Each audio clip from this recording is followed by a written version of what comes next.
Welcome, everybody, to the Iowa High School Esports Association Fall Finals. Today's first match is going to be in Class 1. We have Osage versus New London for Rainbow Six Siege. After some technical difficulties, we have gotten into the lobby.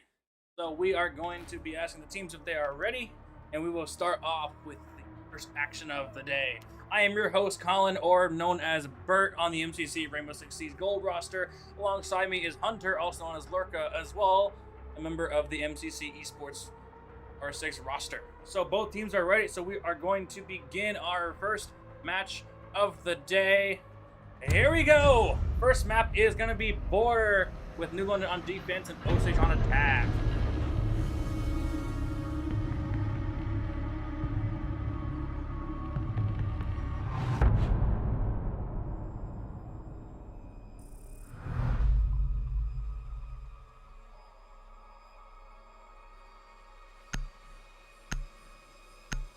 We head into ban phase here. Curious to see what our teams will ban, depending on the map. We got a Blitz and a Mirror ban first round. Interesting choice by New London. Yeah, the mirror ban is pretty typical of most maps because she's like a very punishing operator. There's not really any counters to her, but the Blitz, though, it's interesting to see that, but I guess New London might not like the cheese as they ban the Ying, which Blitz, Ying, similar things. They both flash people. Blitz with his shield and Ying with those Candelas. But we'll head into the first round on Armory Lock.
All right, we are back with some exciting Rainbow Six Siege action today.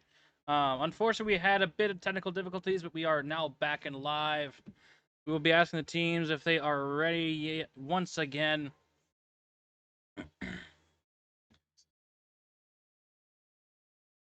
Round history.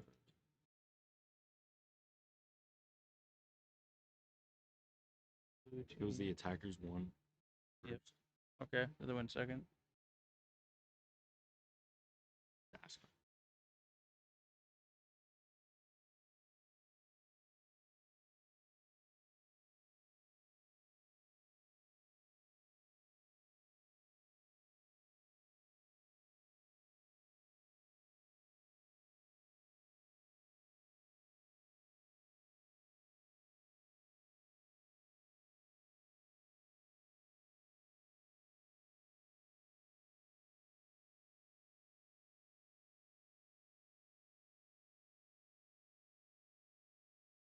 Okay, Osage 1 second.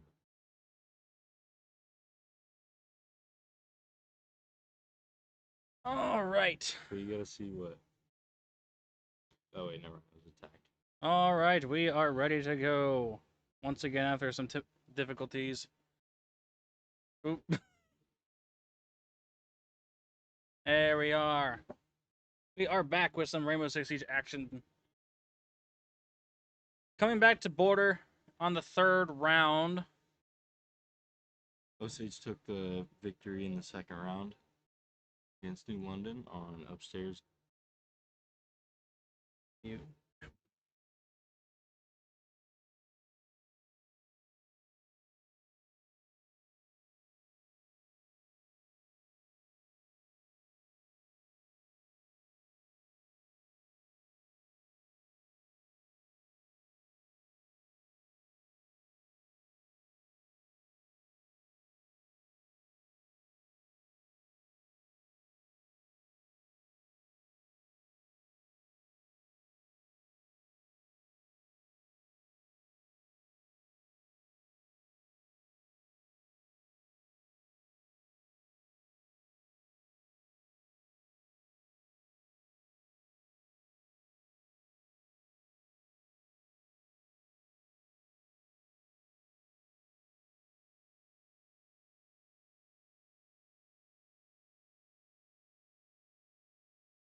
All right, so we accidentally did not set up the bands correctly, so we are going to just rehost the lobby shortly and then get back going underway for you. So just hold tight.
All right, we are ready.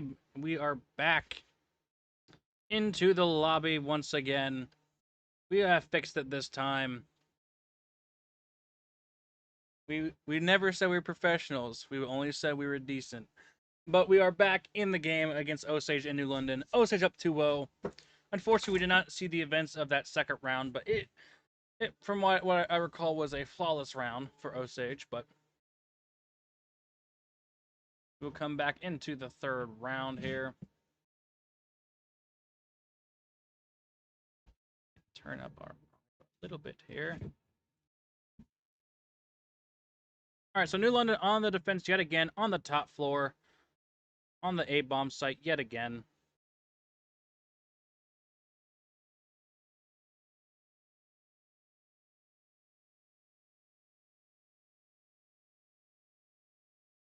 Seems they may be doing something different for this defense with the dock.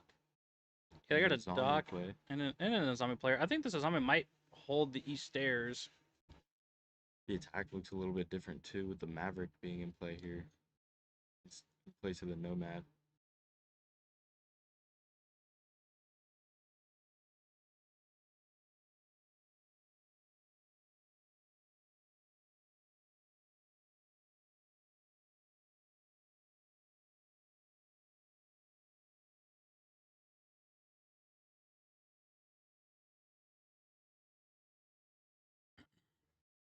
All right, into the action phase here. We have on the side of Osage a Maverick, an Ash, a Thermite, a Twitch, and an Ace.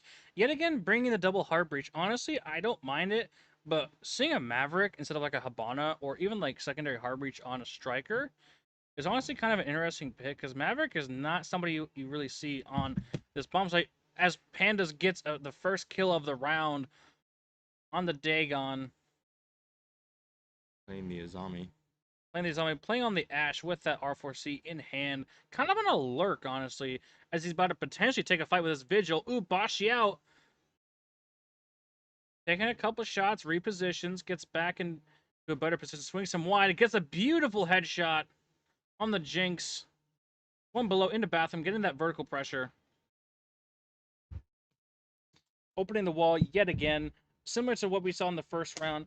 Pretty standard take from them. They're honestly just kind of taking their time, getting space open, opening the walls. And honestly, I don't mind it. I think it's actually pretty decent for this bomb site, because you don't want to just attack from one side. As, ooh, it's a 5v3, a 5v2 now. It's almost technically a 5v1 with Swung all alone with his teammate downed. He knows there's someone in office. Well, he gets one. He gets it. With no With one a minute there to 15, refract. they're going to collapse all on him. He's prone, gets a second, does not get the third. Cubes, yet again, getting the exit kill on this round.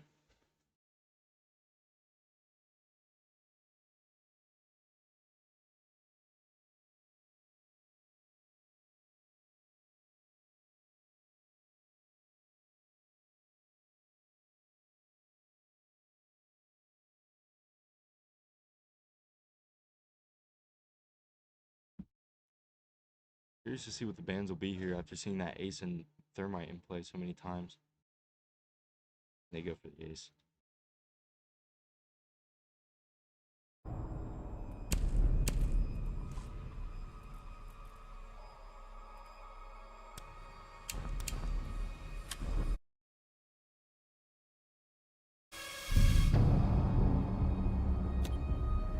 Attackers need to locate and defuse as many bombs as they can. Play on that attack. Activate jammer. Yeah, interesting to see this Bomb site, 'cause located by honestly, attackers. Bathroom Tellers is a really dynamic bomb site. There's a lot of ways you can play this bomb site. You can either hold the vertical up top in office, you can extend horizontally on the first floor into the workshop and the server. So I'm kind of curious to see how New London's going to go with this. They kind of have a nice trio of operators here, bringing the castle with his barricades, the Goyo, which he has these little gas cans he can place on walls or floors that blow up and waste time. And the Mute as well, who jams any electronic gadget, such as drones, in the radius. And I like the zombie pick as well, because she has these expandable barriers that she can pretty much place anywhere she wants.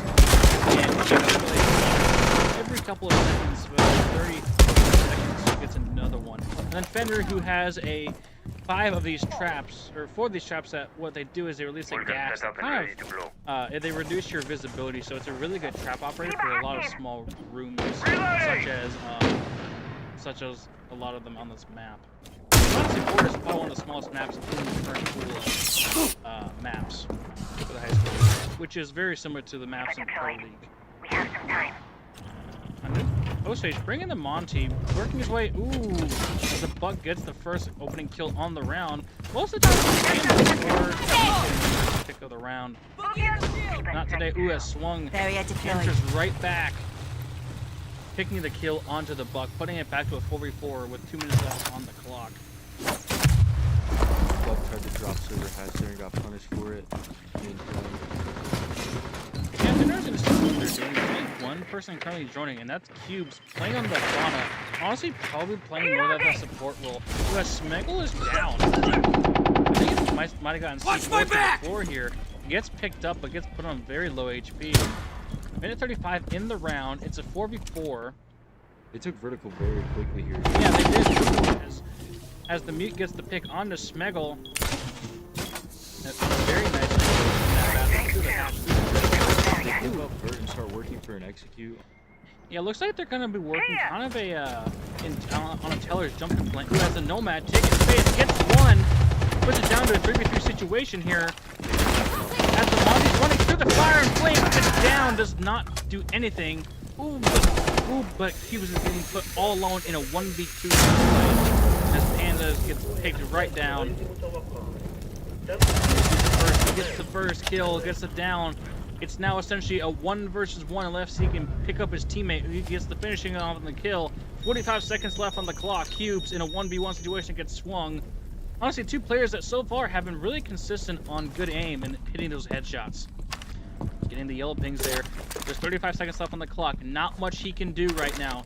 He's going to try to open that castle barricade. But that's the time waster, though. Swung can just play off time and play off utility in this situation. Throws out the impact. He's going to play long angle. He's got to be aggressive. Keeps being shown on the drone. Swung on a mute jammer. Not sure if that's really going to do much because he doesn't have any drones on him. But Swung, 50 seconds. Ooh, Swung gets the pick on the Cubes. Picking up the first round for New London. Coming down to a tense 1v1 situation there. Going into round number 4. Round number 5. Oops, excuse me. I'm talking way too fast for myself, but I'm so excited for these games today. We're going to see a lot of tight competition. We've already seen that already right now through all these trades that have been happening through these last 2 rounds.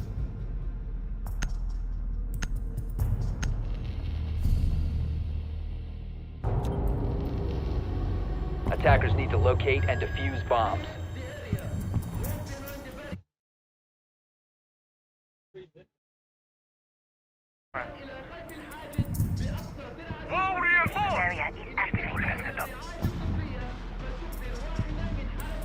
Attackers have located a bomb.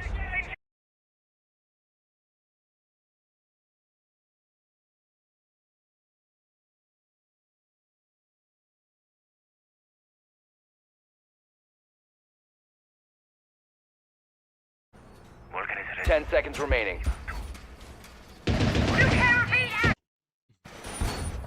Alright, now that we got that sorted out, we apologize for that. We're having Attackers are moving to defuse the bomb. We're back into the 5th round. Hopefully our audio commentary kind of paints the picture of what happened in the last 2 rounds. Now we can actually see what's going on, so hopefully that should help make it a lot easier for our viewers at home. Osage is going to pick up the IQ and the rugby here. Probably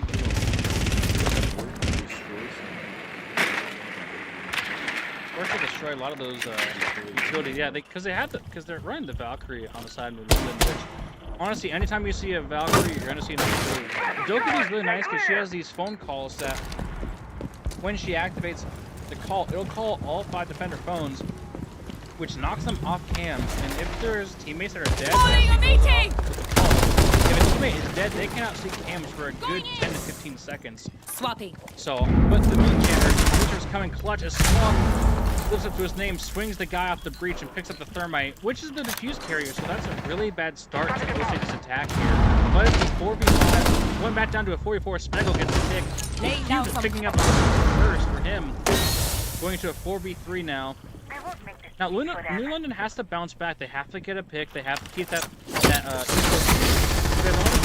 if they start losing bodies and not responding, that's going to be a really bad. So they have to get a bit aggressive, but they have to do that way. Score, as it gets down to a 3v2. He wants to score the either, but Osage lost one by Dagon on the Legion. One of my favorite options in the game, with one of my favorite guns in the game. Legion has these little traps that he can throw down that do damage, and an attacker, if he gets hit by one, they cannot sprint. Minute 10 left on the clock here. Cubes is trying to walk into A. He does not have case though, so he's gonna probably have to go for the kill here. As Link and Dagon are not exactly together, but I don't mind it. Ooh, as he gets taken down by pandas. Looks like IQ and Bomber taking fight here, looking for a plan on the default bomb chassis. If he's gonna go for the plant, he's sticking with 45 seconds left on the clock. Dagon in a really bad spot here because the Ash is just right over the wall. He might not even know that he's there, but they're gonna be playing the post plant really nice. Ooh, gets swung by Dagon, gets one. That's one of 3 he needs to get to win the round. But with 30 seconds left on the defuse clock, he doesn't have many options what he can do here. He's gonna have to swing this. He's getting joined up by Cubes and his teammate. Ooh, with the sidearm. Attention, Michael swing does not see where Panda's is. Gets the second kill. That's a triple for him. With 15 seconds left on the clock, he has to get the kill and defuse.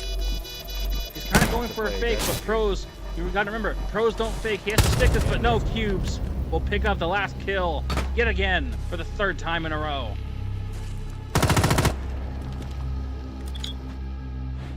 Dagon almost had him, but like I've always experienced in a lot of my games, you get all of them except for the last one.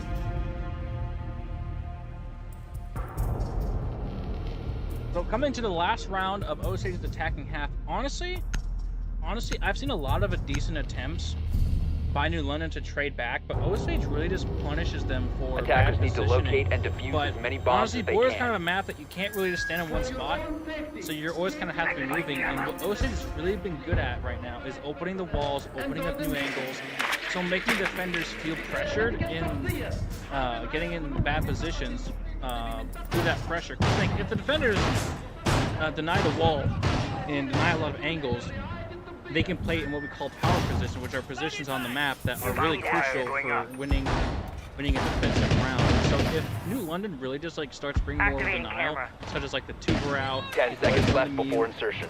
but being more active on that side, honestly, they can honestly throw this game back into their favor. Because honestly, being down 4-1 isn't exactly.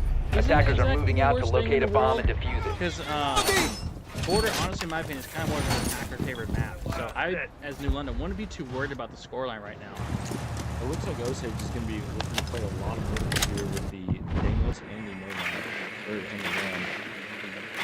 And Nomad to cover the flanks.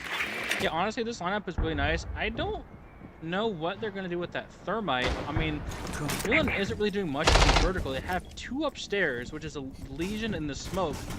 Which honestly, I don't mind, but honestly, I would have preferred a castle on this one. And it looks like they may be working for a 4 or 5 man push here, with 2 pushing from Archives and A really big fucking hole coming right up! Romer's pretty cool. Dagon gets 1, but it gets straight out immediately. A beautiful trade-off. That's a 1-for-1. Legion's dead, as well as your Ram. That's their primary vertical operator, because Ram has these little drones that she throws down that opens up the floor from the range. Ooh, as the Deimos is down from Jinx, who falls off. Gets on a mute jammer, but is still being pinged by the Deimos, so the Deimos does get picked back up. Loading mag! A 3v4 right now in favor of New London, which Jinx getting that doxed him. Honestly, I like the smoke pick. One of my favorite operators in the game, 11 in hand, Reload! and a really powerful shotgun. He's kind of playing an aggressive position here. He's in the customs desk. He's kind of just rotating around looking for picks because he got 1, so he's kind of open for a bit more. The main lobby area, as well as kind of doing a little pressure on the vertical. The Deimos in customs looking for a pick, looking for a Roman to take a 1-shot. there's somebody right behind the wall, and it's the smoke of Jinx. They might have a potential gunfight here, but it's kind of hard to see. There's nothing much going on right now. There's kind of a stalemate. As I say that, Swan gets another kill. Or gets his first kill of the round, excuse me. Putting it into a 4v2, now a 3v1. Cube's all alone by himself in bathroom. Not much he can do. With 40 seconds on the clock, he has to find 3. Setting a net! Gunfight's really fast here. The smoke's coming down. He's coming down from all sides. And Jinx with a shotgun blasts him into that bathroom stall there. Yeah, honestly, that's a really good way to end off your half, is picking up that second round that you really needed. Because honestly, getting that last round can kind of put your momentum back into your favor, even if your scoreline isn't exactly showing that. Because Siege, in my opinion, is a lot more than what you see on the scoreboard. Because a lot of these rounds can come close to like 1v1s and 2v1s. It comes down to a lot of small mistakes that teams might be making that determines whether you win or lose the round.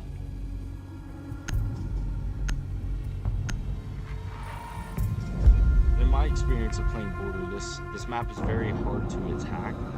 So seeing as they are now going into the attacking rounds with only 2 rounds to their name, it's I'm curious to see how they pick the pace back up here and kind of regain their ground. Yeah, it'll be interesting. Ooh, it looks like they might go for a rush strat. Attackers here. need to locate They and brought the defuse Glass, bombs. they brought a Ying, a Blackbeard, and a Monty. So honestly, the dual shield's gonna be interesting to see. But on the side of Osage, they're bringing kind of an interesting setup. They got both Bandit and Cade. It was interesting to see on the side of New London's half because Cade was banned on their half. But the way bans work in Siege is currently in the Attackers first round discovered the of the location of a half, bomb. you ban 2 operators. One, you ban, if you're starting on defense, you ban 2 attackers, and the opposing team bans 2 attackers. And then after the third round of the half, they ban a 3rd operator. So honestly, it makes bans really dynamic in this game compared to other games where you just ban a certain amount of characters in the start of the match, and then that's just banned for the rest of the game. Attackers are So moving it to creates a defuse new the level bomb. of strategy in terms of different team types and composures and like their team styles. Some teams are a bit more slower, some teams are faster, which is something I love to see in Siege, is that tactical, in-depth gameplay in that strategy. So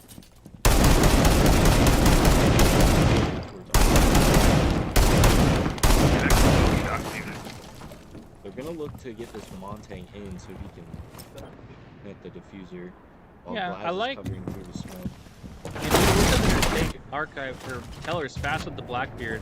They're getting ready to get onto the bomb site. But I'm really curious about how this song is going to be playing, because she was playing East Stairs, but she's kind of fallen off a little bit.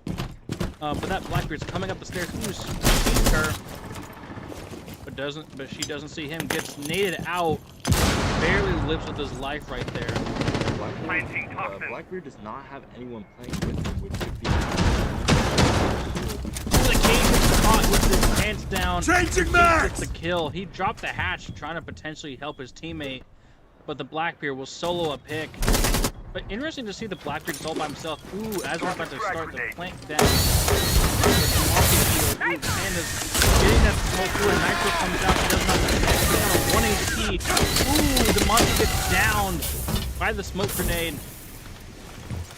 Putting it down to a 4v2, a 4v1 now for New London. Osage really on the back foot right now. Panda's in a 1v4. He needs to get all 4 to get the ace and the round.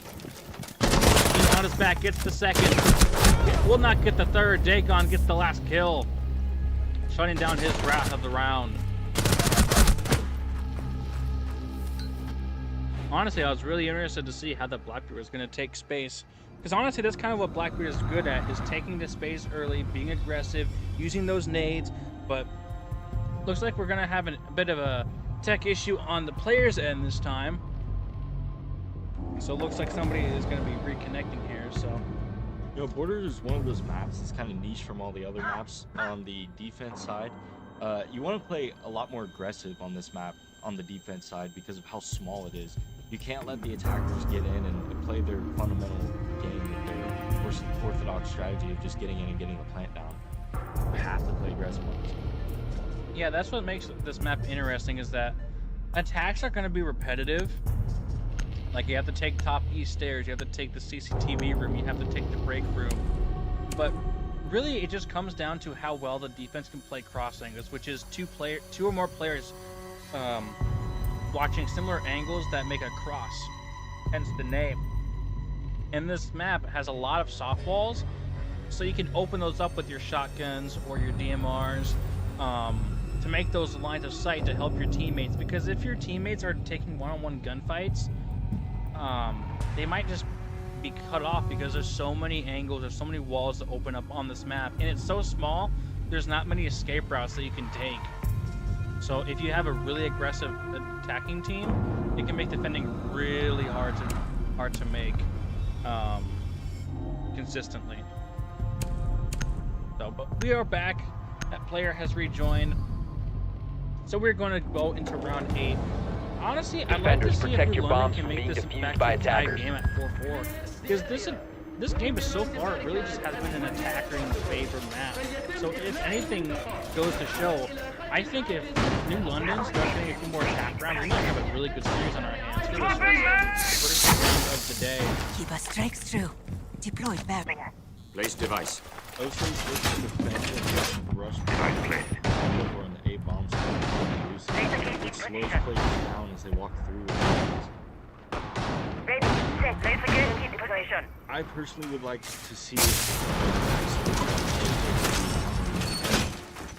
Yeah, I mean, that's what they're going to do, is that Link picks up the 0. Attackers are the heading sensor out to and the defuse the thermite. bomb. Keeping the shields, though, I'm not exactly opposed to that, because shields, besides rush strats, are honestly can be really effective if you know how to play them. Montaigne is more of a passive. He's kind of just like a human shield. You extend your shield, you stand, you know, in the room, you take space, you be a distraction while your teammates collapse on the defenders around him. Oh, it looks like they may be doing the same strat, just from a different side.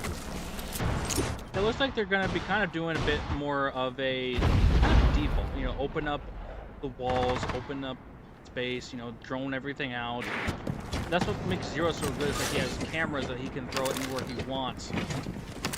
And besides the drones that, you know, each attacker gets 2 of, it makes something a lot better for New London, using those cams on top of the drones that they already get by default. Blackbeard's gonna look to aggress this. He stares and he gets picked off. He gets shot right off the rip, doesn't even get in the building. That's kind of a big loss though, because that's their set of frag grenades down, as well as a really oppressive operator that can really punish with his shield. Keep a barrier is activated. We got Dig on the Striker, kind of lurking his way up the stairs, gets the yellow pings. Zombie has no clue this guy's coming for him in the bottom of East stairs. Yeah, Jinx looks like might be on the cam. Cam deployed. Trying to get the yellow pings, but swung on the main wall. Target's ready. With 3 players close to the wall, they're really trying to get that wall. Beauties are in place. So looks to make a move. Ooh, uses the gas pipe. Cam ready.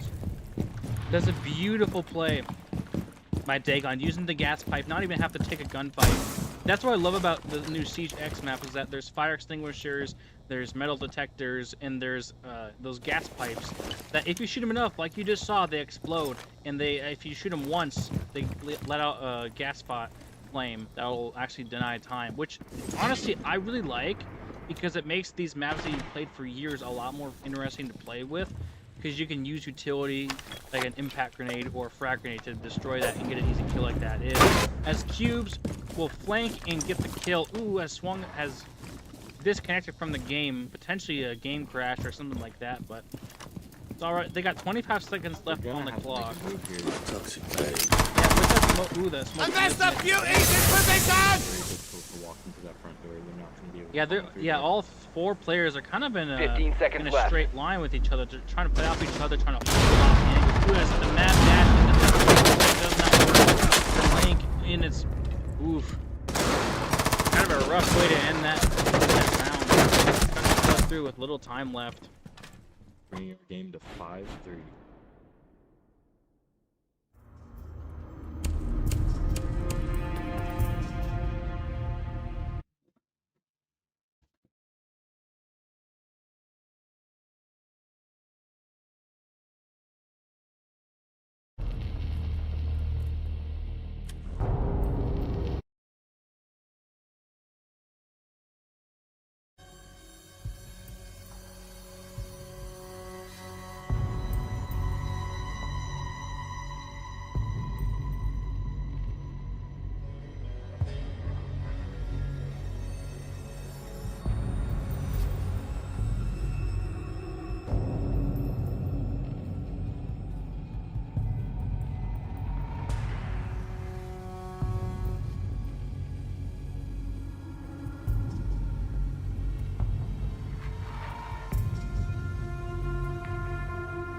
All right, we are back yet again.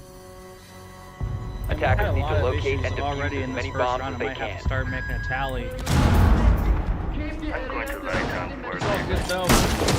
Things happen. Sometimes they're just out of our control, but Attackers we are have back located a with, bomb. with another defensive round on the first floor bathroom bomb fight this time.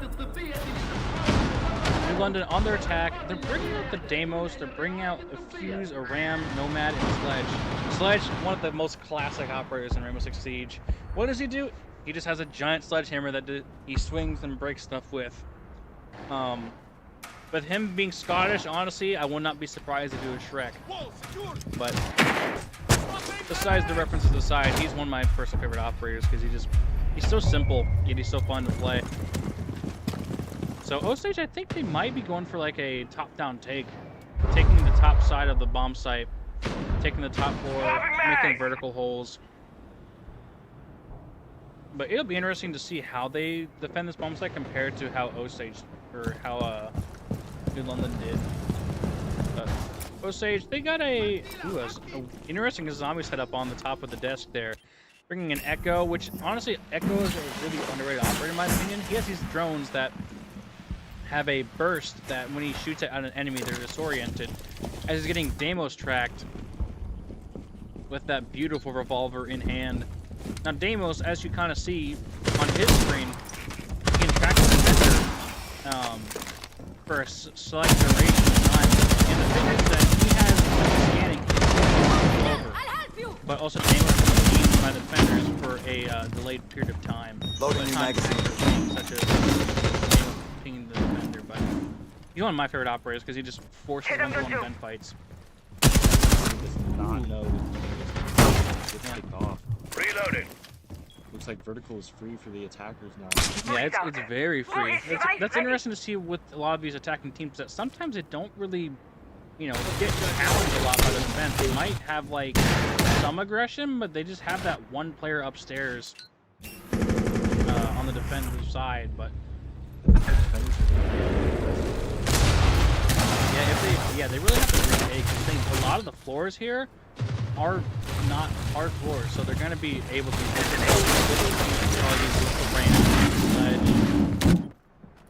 So as well as with those breach charges from the Nomad, they're making a lot of pressure.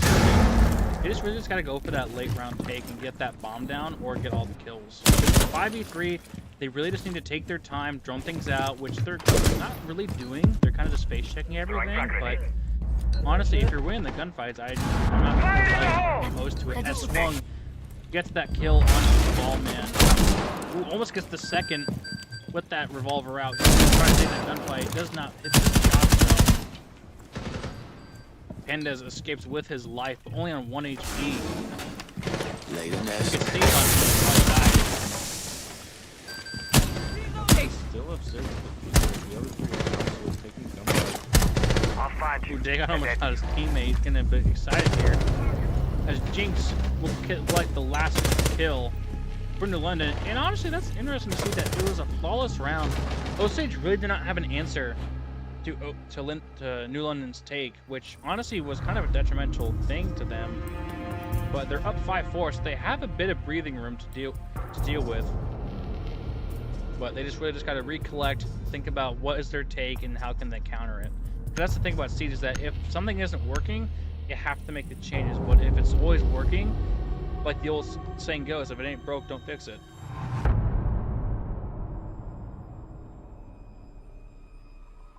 Looks like New London's already picking up the same vertical ops here. Yeah, pretty much the same lineup. Because honestly, yeah, it just really worked out really well. They had a lot of utility to open up the floors. They had the Defenders, Deimos protect for your roam bombs clear, from being defused by attackers. isolating those picks, creating the 1v1 gunfights. Because honestly, the best way to use Deimos is have your best mechanical player playing him, because you know he has a really high skill ceiling, but he's a player that has really good mechanics. He can be a nightmare to play against. Osage is gonna have to bring the defenders upstairs this time. Last round there was a 4 or 5 minute push. All is re-barricade deployed! Device placed. Yeah, it'll be interesting. We see the 10 bandit seconds and to the Smurf insertion. upstairs. We're gonna defend the army main wall. 5 seconds left. What's interesting is that with this map, there's so much space the attackers can take. Attackers that are heading defenders out to might defuse a not bomb. Because when it comes to playing first floor, it's really about dividing up your resources. Like, do you really just want to hold up top with your lives, or do you want to hold it for a while and then fall off back to site? It's really just hard to make the decision of what to do. Because you might get a cheeky little spawn peek here. They're kind of just taking their time a little bit. I don't know. See any drone intel on it?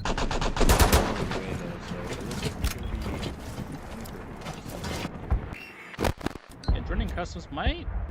I don't know. It looks like they could be potentially going for a cheeky little blitz play, but I'm not sure. Kind of just ooh. Speaking of the blitz, he gets pulled down. Set to jam the meridian. Yeah, it was interesting. That's dedication for you right there. But you got 2 players upstairs. Ooh. I'm wondering why they didn't set this. Tracker on hostile. Yeah, honestly, it was kind of interesting though. But honestly though, she's kind of just building a fort for herself. There are a lot more In the long angles downstairs, though. You see with those headphones, I can look all the way in the bottom square and into Ooh, the the dude is very aggressive there with his revolver out. turns Turns his back and gets punished for it. Cube picking up the kill. Now, honestly, New London kind of appears to be a bit lost right now because you know they had an idea of what their attack was, but having that shield being killed off so early in the round honestly kind of threw them for a loop. But honestly, all hope is not lost because there's been rounds that we've had an MCC that our main execute operator, like a Blitz or a Capitao or a Buck or whatever it is that our strat revolves around, dies early, but we just turn things around. Honestly. It's just really about how you think about it and put things back into your control. The attackers need to regroup here and decide what they're going to push together in order to bring this round back to them. Interesting to see that Dagon's all by himself right now upstairs. He's alone. He might be taking a 1v2 upstairs. Yeah, well, both of us are together. Gets one They might get a second potentially here. Fuse could Reloading! and bring it down to a 3v2. Yeah, but they gotta keep 25 seconds left on the clock as Dagon gets shut down by Cubes, who's still upstairs all the way throughout the round, who bringing it out to a 3v1 in the favor of Osage. 15 seconds left on the clock. This guy's gonna have to basically run in. Hitting the Goo and Smiggle will pick up the last, putting them up to match point for first map. Now, the way that overtime would work is if New London can win 2 rounds, we go into overtime. And when overtime comes, it is whoever wins 2 rounds. So it can go potentially up to 15 rounds to win 8-7. So this is really a detrimental moment for New London for this map. They have to bring it back here and win these next 2 rounds if they want to go to OT to have a chance to win. Yeah, but honestly, if anything shows us Attackers this need to map has been locate more and lenient defuse bombs. into the attacker's favor. So it's honestly kind of a toss-up right now for me. Yeah, most of the Attackers time, have located a bomb. I think there's like one round that bomb got planted. And that goes back to what I was saying. This map is a lot more of a kill Area in place. be a lot more risk. Absolutely. Area activated. Yeah, I mean, honestly, that's kind of why it's probably one of my Raise the wire lesser in preferred position. maps. But honestly, sometimes rank is kind of what we want to do. Just pick up a gun and just kind of just walk around and shoot people. But, Definitely. yeah, I mean, honestly, I kind of call it the Call of Duty map for Siege, but It's been a while. I could agree with that. Both been on a mission like this. though I personally prefer the more strategic side of things, which when people ask me, what is Rainbow Six Siege? I just say it's just chess with guns. Device Ooh, activated. I like this Azami setup on East Stairs because this is one of the power positions that I mentioned that I was trying to discuss earlier. Trying to get through That is that. a really important piece of map control because if this Azami stays on these East Stairs, he can hold this entire hallway, which helps a lot of his teammates if they have a run.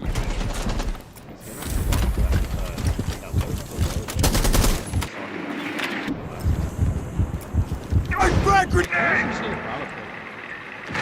what Bravo Valkyrie does is that she has these drones that when she has them, she can select a defender's build.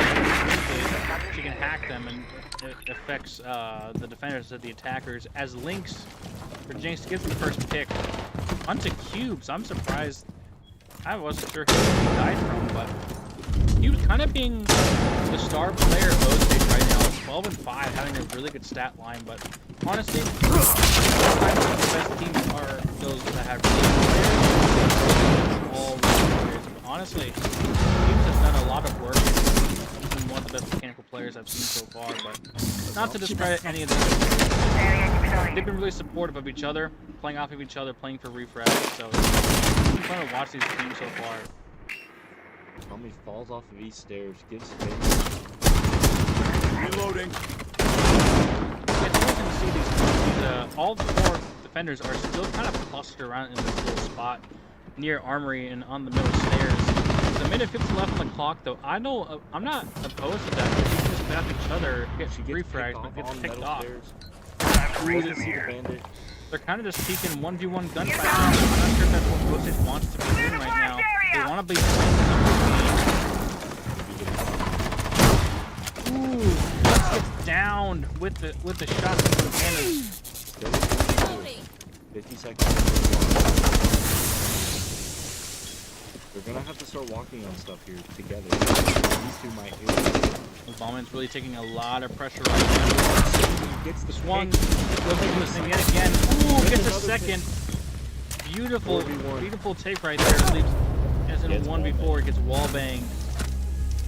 One more round and they go. Beautiful shots. New London really trying to make that space back. Really trying to say, hey, we're not out of this fight yet. But it'll be interesting to see if we can get to overtime. 3 minutes to close this gap. Really, all Osage really need to do is just play off the utility, play the numbers game, play off each other. But they're kind of getting a bit giddy right in that moment. Like you had the bandit trying to peek that long angle where Dagon was. Attackers need to locate and defuse bombs. Honestly, that's kind of what I consider the wrong play, is that you don't want to repeat the same angle that your teammate died from, unless if you know exactly where he is. And then you have the two girls sprinting around the corner right where his teammates just died from. A lot of these simple mistakes can lead to a whole round of Radiant waiting. Camera in position! Though unfortunately, no player is ever gonna make no mistakes. Even the best teams in the world make small mistakes, so it's not any, you know, it all depends on the 10 seconds left. New camera feed up and running. 5 seconds to insertion. Yeah, which what Valkyrie does, since we've been talking about her a lot, she has these cameras that she can pretty much throw anywhere she wants, and they provide a lot of good intel. And since she can throw them pretty much anywhere she wants, she can place them in some really tricky spots.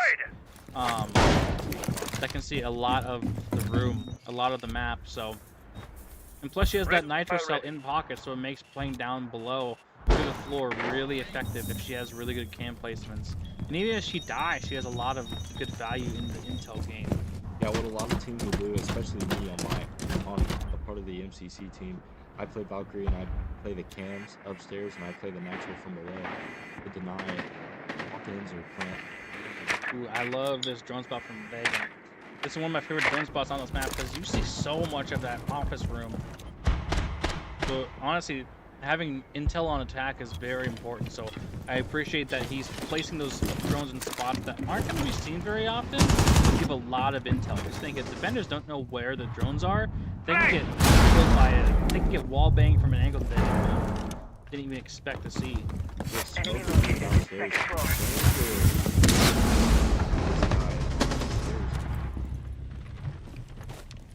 Setting C4! On the east door. Grenade, get down! Valkyrie has no idea he's behind him. Loading mag! Popping mag! There is one on the door looking for the frag. The smoke walks off. It looks like you repositioned. That's a good play by him, though. You know, get your pick, get your progress, and just get out of dodge, man. Really good decision making by him. Because think, as smoke, he's a really important piece to this defense because he has those smoke grenades that deny a lot of time and can deny the planter. But That's exactly why I'm wondering why they sent the smoke below instead of the Valkyrie, because smoke is better off inside. As the Finka loses the gunfight to Smeggle. Not just 1 HP though, drops down the hatch. Potentially might, well, I guess he's gonna go for a bit of a rotate because he was kind of in a tough spot there in the small desk. But the Valkyrie kind of takes his place. They're gonna have to walk on this Valkyrie together here. Ooh, as Link gets his first pick of the round. Ooh, Dagon almost sees that guy running across archives. Attackers As drop Swan the gets his diffuser. second kill of the round, but dies. Ooh, so 2v1 Panda's all up by himself. Kind of whipping some shots there, goes for the reload. Plant's going down. Now it's going into a 1v1 for that short 7 seconds to plant the diffuser. Ash is gonna need to support his teammate here. He got 3 smokes in his hand. Ooh, but trying to throw the smoke and gets mistimed. Dagon gets the last kill, and we are gonna go into overtime for map number 1. This has been kind of a fun series to watch for both of these teams, because honestly, it's been really just a toss-up of like who can punish the other team first. Like, there's no been real rounds that like have kind of been in like a, you know, like a tight match. Like, I mean, sure they've been tight, but a lot of the mistakes that are being made are just small, minute things. Who won last year's state championship? I believe, I don't honestly remember. I've played so much Siege and watched so much Siege, I can't remember who played yesterday. Defenders, protect your bombs from being defused by attackers. Osage. Yeah, I think a lot of those players might have graduated, but a lot of these teams that are here today do have a long history of making it to Attackers have discovered the location of a state, bomb. Tournament. So it's honestly nice to see these teams because these teams are the best in their divisions and some of the best teams in the state. So we've seen a lot of tight competition, which makes this so much more enjoyable as a viewer, let alone as a player. If a strike's true, deploy them. Yeah, because honestly, every time I see the state tournament and see new schools, I'm just really excited to see who comes out on top. Attackers are heading out to defuse the bomb. In their program and have added games such as Siege to their lineup, because a lot of teams usually go for, like, you know, Mario Kart, go for a lot of Nintendo titles, but missing some shots, but gets a bit of damage. I think heals himself up a little bit. Trying to look for that spawn peak, but he's way gone. Falls back to east stairs. Playing his power position. He was successfully deprogrammed. Yeah, this Blacker can really utilize his grenades. Need to reload! Gas grenade if it's viewable. Yeah, honestly, even if he just grenades that guy out, take that space without even getting the kill, that could be insane value. Support is on me. Toss a frag grenade.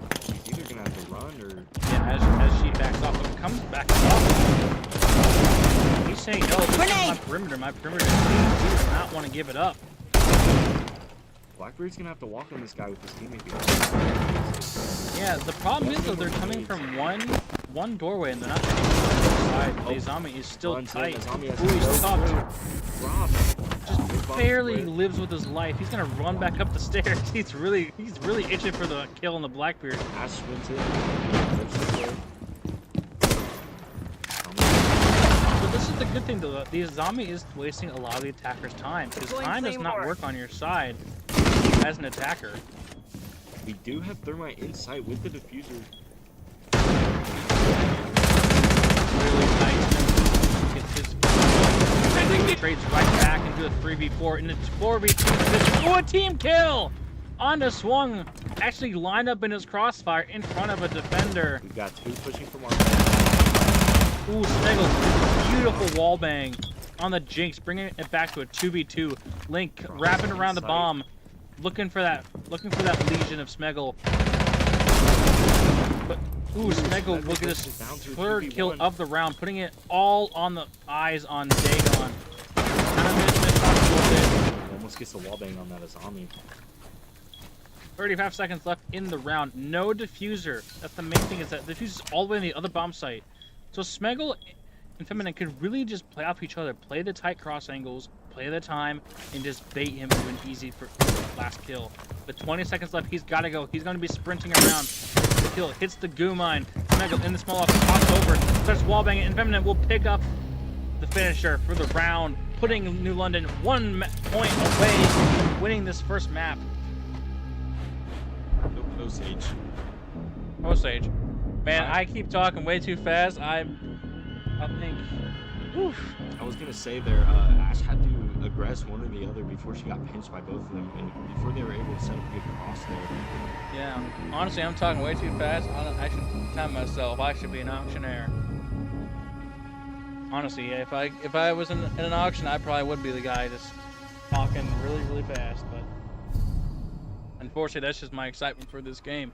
Because even if Attackers this need is to round one, locate I and am just defuse excited as to many watch bombs these as they teams. can. Because it's just fun seeing the difference in level of gameplay.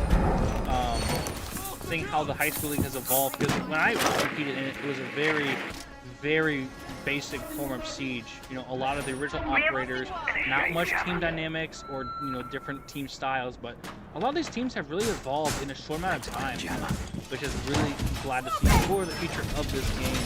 Because a lot of these kids are gonna probably do bigger and better things, potentially playing in collegiate league or other higher level leagues. In this 10 game. seconds to It's go. really fun to see where they're at right now and where they can go from here. 5 seconds remaining. Osage up by 1. Just need one more round to win this game. They're then on the attack, so if anything tells me they might potentially have the upper hand on this. Now, New London is going to be kind of just playing the punish game with the Clash. Yeah, they only have one player, which is Dagon, all by his lonesome. I'm at the bomb site, but yeah. Yeah. They do need to send another, at least one more laner upstairs Keeper deployed. to secure that. We have some time. Now, it's interesting that the Clash is kind of just lurking around the bomb site without her shield out, which, for those that don't know, Clash has this shield Come that at me. she can pretty much just shock players and slow them down. Keep a very It makes sprinting activated. really, really hard and really, really slow. So Clash is really effective at crowd, slowing down the attacker's push and then baiting them into free kills using the stun. So she's a really punishing operator if she's correct, which is a very nice thing to see New London pull out because they understand that, hey, Osage is playing really fast. They take space really early, so let's punish them for that because they don't, stop and check. Minute 50 left in the round. They're not looking to open ventilation. Look out. It's kind of an interesting take, because honestly, on that wall, they just opened up. Most of the time, you see a sniper putting little holes, but ooh, Osage gets 2. Osage picks up 2. Might be Picks up two, might Clash. walk Clash being the second kill of the round is really difficult. Ooh, but he goes right back. Ooh, does not get the second. Panda's right in the throat of the bomb site. All down to Swung and He's just gonna Dagon. have to rotate back to side here. Second kill. It's all down to Dagon. It's been a 1v4. We've seen so many 1v4s in this series before. Almost gets the headshot, but Smeggle will finish him off. Closing out map number 1. Osage takes the victory. Osage winning 8-6. Honestly, I kind of expected this to be an attacker-type map because it's a really small map.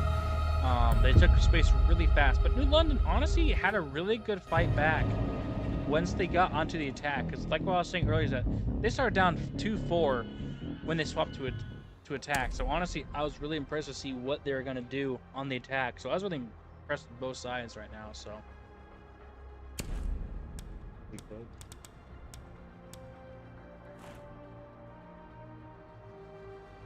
Alright, so we are going to be taking a short little break in between games to make sure all the players are ready to go, and we will see you in a few minutes here.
All right, everybody. We of the Osage New London game.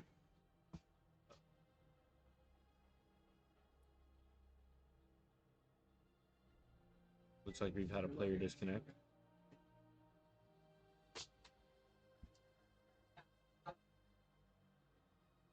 All right. Waiting for the There we last go. person. We'll be waiting for their ready call.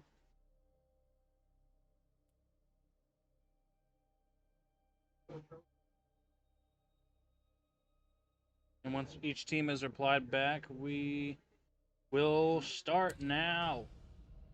So, going into game 2, Osage is barely eking out the win on Border. We're moving on to Consulate. Honestly, one of my preferred maps to play in a best of 3 series, because honestly, Border's kind of a Gunner. it's a very gunfighting map, but Consulate's kind of a hybrid of both, because you can do a lot on this map. You can do utility dump, you can just kind of play a bit standard default, or you can play just really, fast, plays a lot of gunfights, play a lot of aggressive shields, which they banned one, banning the Blitz. Mirror ban, not really surprising there.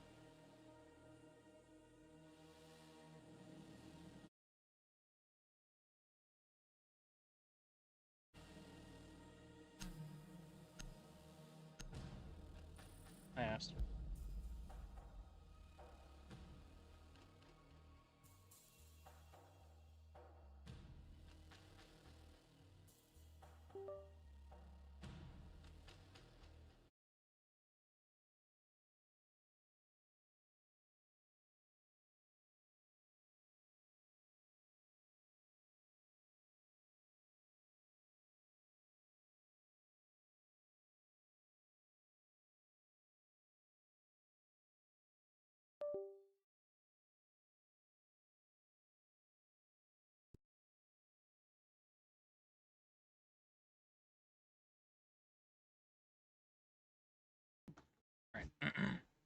Alright, so New London on the defense, bringing the Solus, bringing the Valkyrie.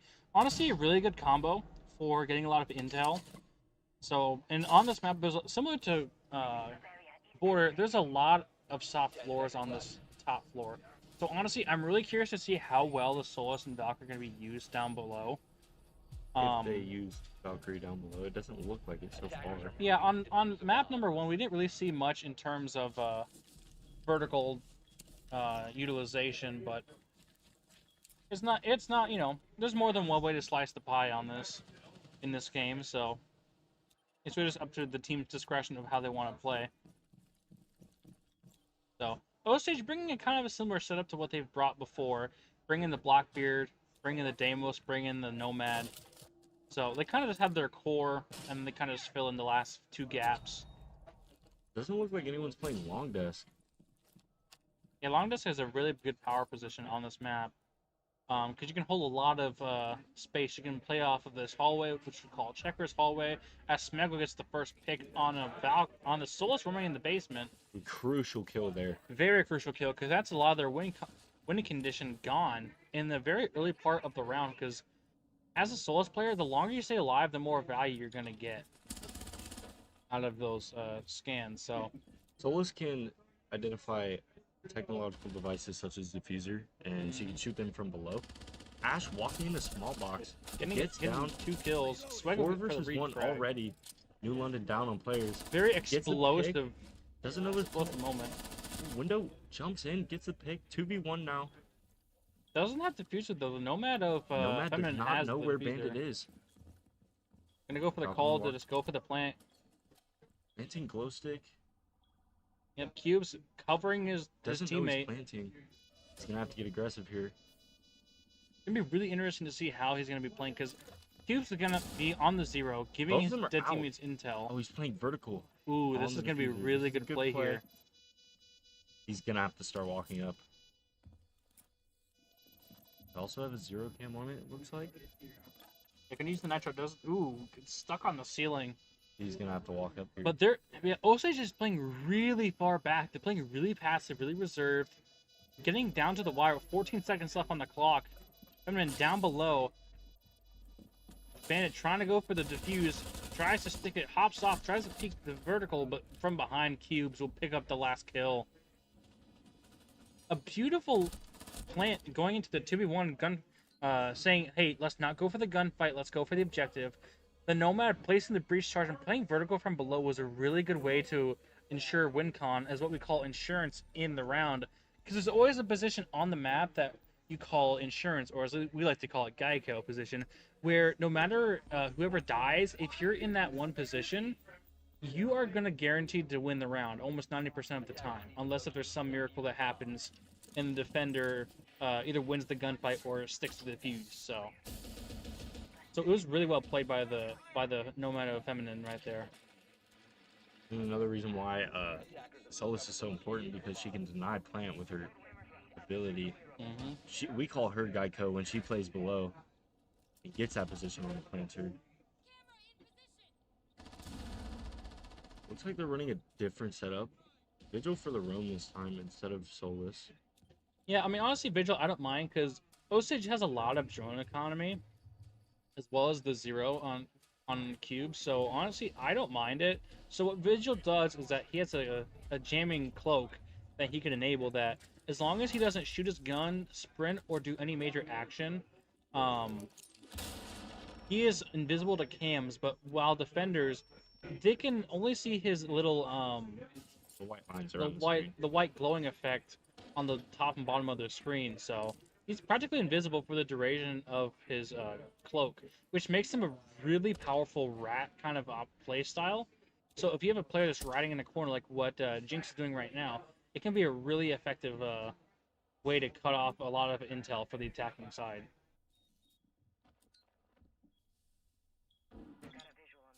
Got Bandit playing Cat.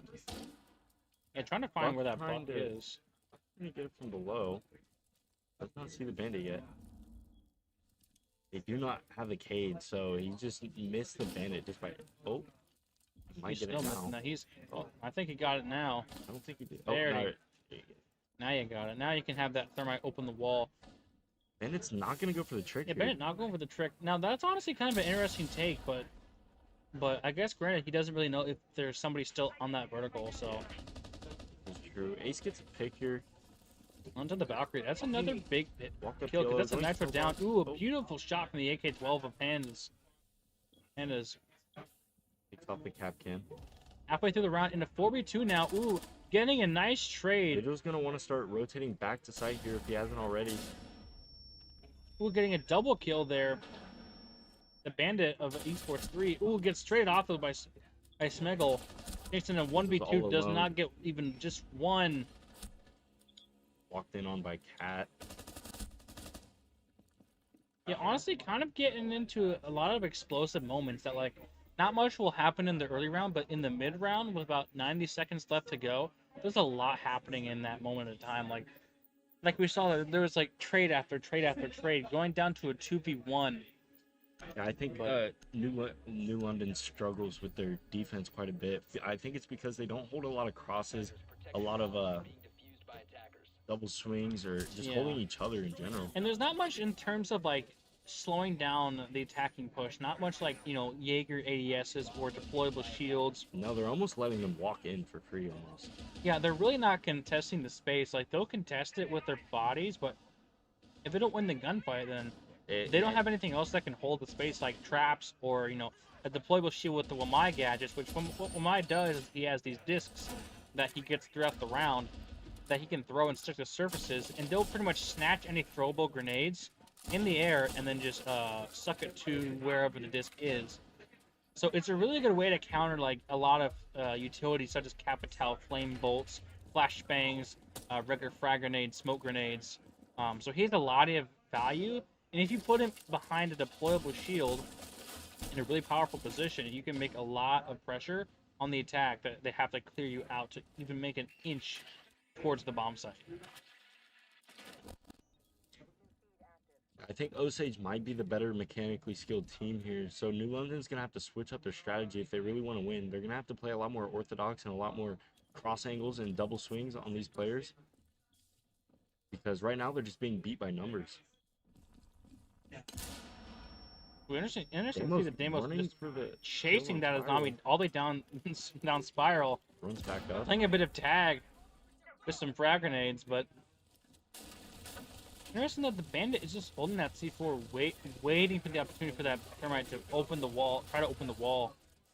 Ooh, he might get 2. Ooh, only hits the thermite, half HP.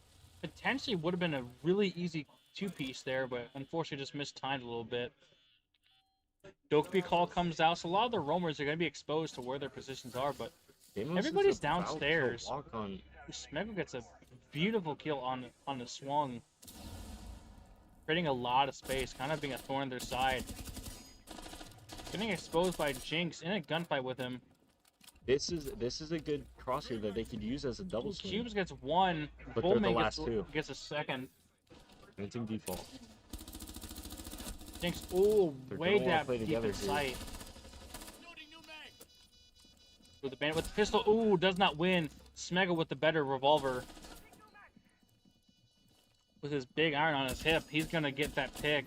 Jinx left all in a 1v5, gets 1. He needs all 5 in the ace to get this round. 25 seconds left on the clock. We got Cubes on the pillar position, throws the flash. Jinx with the second kill.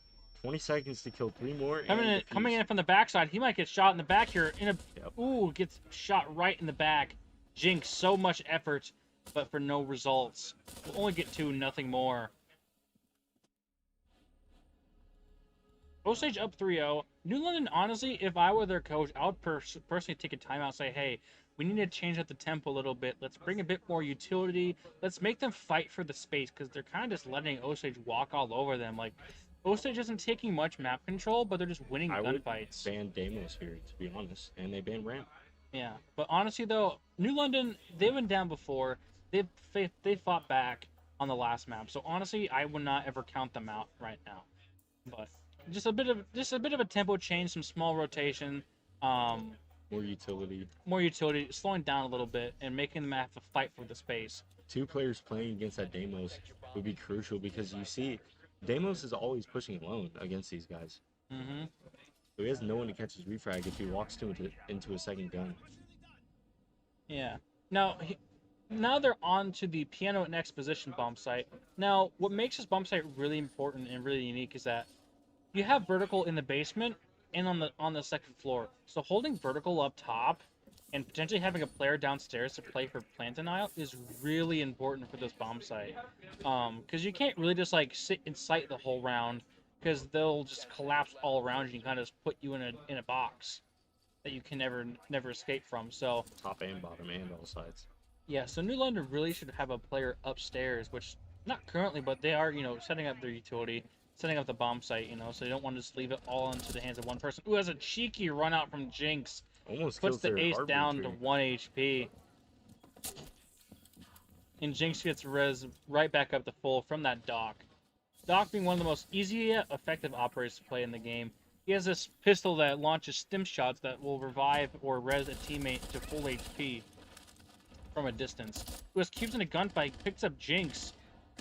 Jinx will not even get 1 in this round. Ace Man is going for that exposition wall. Now that's a really good Looks like position. there might be a Ooh. nitro could be going out here from the mute. From over the wall. Smegma gets his 1 first. Tracking the mute. But here's the thing though, mute can stand on the jammer as he places it down, and that track is jammed. If mute stands on his mute jammer, the Damos track will not continue as We have one walking on site. On the other side. Yeah, they're already in Mute the does bomb not site. know. They're just walking all over New London right now. This is what's so important about contesting that space. Yeah, and because having like I map mentioned control. before, look at how their position New London is. They're trapped in that box. Ooh, but the Damos mute walks picks in, up 2, gets gets a 3rd. Looks like they're gonna have to play this cross. They brought it back to a 1v2. Coming in all in a 1v2 without the fuser. Nitro goes out, does Gets not picked connect, off. gets picked off, down to swung in a 1v1 situation. Half the round still left to go, so this could drag out for a really long time if nobody peeks. But ooh, not Whiff enough on the bullets in last that ARX. Swung will pick up the first round for his team. Now, again, they were put in a box in there, in exposition. But New London were just working for trades, playing cross angles, and they got literally See, were in like a 2v4 that's- situation and brought it back to win the round. That's the key importance of playing with your teammates, playing cross angles, playing off each other, instead of taking one-on-one gunfights. Because if they just got isolated in that moment, they would have easily lost that round. Because it was like 2 players on each side, so they were literally in between a rock and a hard place, and came out victorious. So it was really interesting to see that out of them. And we noticed how the attacking team there took all of their ones against a 2. 2 different players holding a cross angle. They got shot from both sides and died every single time.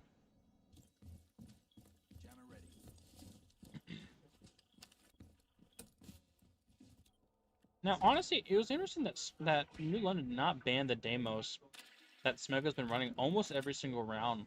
They did not run it last round though. They did, they just didn't get vertical. Yeah, with they it. didn't really do much with him, but he did get 1 pick. I'm talking about the Ram.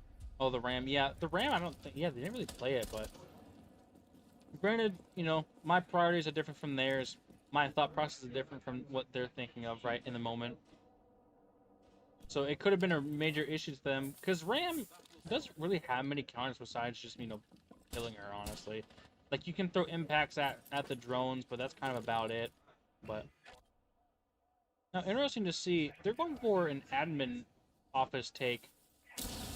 But opening that front wall in the catering room, Smegma going down below might be working some vertical. Now, Buck, he's very simple. Similar to Sledge, that he just breaks things. But with Buck, he has an under-mounted skeleton shotgun under his assault rifle that can make really big holes through the floor and through walls. So he's honestly one of my personal favorite operators to play whenever I'm just playing by myself or just want to play somebody simple and fun.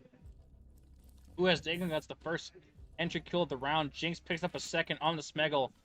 Smeggle not really droning his entry, which is a really, really simple mistake to make. That if you're not droning yourself in or having a teammate drone you, you might just get killed off from a really off angle. Which with Jinx being on the vigil, that makes it even more crucial, saying, hey, they have a vigil, you gotta be careful here. But if they don't drone, they're just walking in blind, which punish them. But Pandas gets the pick, putting it back down to a 3v4. He's the Captain Traps, doesn't shoot him. He was walking on Belongus. Jinx gets his second. Dagon gets a second as well. And all on Ballman outside on the Thermite. He's not kind of really sure what to do. I think he's just looking for an early pick if one of these New London players gets aggressive. And that's the really bad thing about being up 4-1 or 5-1 is that you might just get way too overheated, way too aggressive, start peeking random angles, and that guy might be like the next prodigy when it comes to mechanical aim. But looks like the Lunge is playing really disciplined. They have the Nitro Cell in hand. They're peeking angles, but they're not peeking it aggressively. They're waiting for him to jump in. They're waiting for him to make the next move. Just think, on defense, time is your 6th ally. Like, it is your 6th player. So if you can use time to your advantage really well, and the attackers can't do anything, you just win on dime. So, with 30 seconds left on the clock, rolling up the stairs, if New London plays this right, he has nowhere to go. Which is exactly what they're going to do. They're going to make a cross angle. They're going to be playing together. They're going to be playing him, putting him in a chokehold. He has to take one gunfight. It's going to be a contact swing. And gets fried through a bullet hole? Ooh. Interesting how he got that kill. I'm not sure if there was a ping or nothing. I don't know. Might just be a spectating issue on our end, but that's alright. Very good play by New London, though. They played together. They had the mute in the closet room, the vigil in the bathroom, playing off each other instead of playing solo. They played really well and really disciplined in that round, so props to them. Attackers need to locate and defuse bombs.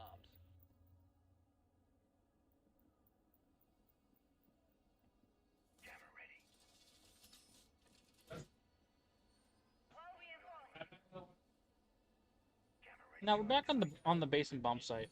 Last time New London played this, they did not win the round. It came down to a 1v5 with Swung all by himself. They keep playing their crosses here. They might be able to pull this back to an even 3-3 half. Yeah, if they play crosses and play, you know, the fight space upstairs or fight space backside, or heck, even just trying to make sure the main wall doesn't get open, that really puts a thorn in the attacking side, because if the attackers can't accomplish what they want to do, then that puts them in a really bad position. Come the late round when you got like 45, 30 seconds left on the clock and you've done pretty much nothing. They're gonna want to clear this Deimos off quickly here. Vigil would be the best one to do it. Ash just walking in, taking Visa. Yeah, Osage is just having really good confidence here, taking a lot of space early. Walks back out though. Utilizing the drones really well. And just playing off of it really consistently. They've really been, like, they drone a spot and immediately take that space, which is what a really good team would do. Because sometimes you might drone for too long, and then the first room you droned out, there's somebody there, but they're droning in enough time that the info is fresh in their minds, and they can take that space with confidence. They open up the wall without any issues at all. With 2 minutes 10 left on the clock. Dagon gets the first kill of the round. On a Smeckle, that's the There Deimos goes down. the Deimos. That's a really good pick He for knows there's London another right one now. there. Oh, free fire. I wouldn't keep peeking this if I was him. With Pandas though, he has a really good aim and he gets a beautiful shot. He needed another teammate to back him up there, but his zombie was just a little bit too late. Now it's interesting to see that there's 2 players on the front side of the garage, and then 2 on the back side. So I'm wondering if they're just going to try to work a horizontal pinch. Now Jinx is on the first floor. He could potentially go for a potential backstab, which would be like coming behind the attackers without them knowing and getting a free pick or 2. But he decides, nope, I'm going to walk down the main yellow stairs and try to work with my team here. Which, as a roamer, that's kind of what you want to do. You want to create pressure so your team doesn't soak it in by, you know, being a nuisance, drawing the attacker's attention towards you and not the bomb site itself. But It'd be good if you can get pressure from a different angle so they have to know how to deal with it from both sides. 4v2 here. Oh, got picked off on the hatch. But Thatcher's still outside on the breach. yeah, so that's on Being beach. aggressive. Putting, Really ooh, hard. was trying to make There some goes the pressure, buff. but got immediately blasted out of existence. Like Team Rocket, he's blasting off. And Swung Thatcher gets will live up picked to his name for yet another swing off and gets the last kill. Swung has really been consistent at getting those exit kills or the entry kills, so he's really consistent at knowing when to swing and when not to. So he's really well disciplined in his aggression. So which ties this game back up to 3-3. Which for New London, going into your attacking half, isn't the greatest. Being up to 4-2 would have been preferred, but honestly, having their tempo switch up, having their, you know, play style being adapted a little bit, getting those 3 last rounds, honestly, they're probably feeling pretty good right now, being tied up against Osage. Valkyrie is a good band here. So is Goyo. Yeah, honestly, those bans are really kind of common on this map because Goyo has a lot of good placements for his canisters. And since there's a lot of linear hallways and rooms on this map that attackers need to take, Goyo is a really good operator to deny time and deny utility with his flame canisters. Yes, both Valkyrie and Goyo could be used as win conditions. Now, interesting to see that the mirror made it through the ban phase, at least until the 3rd ban.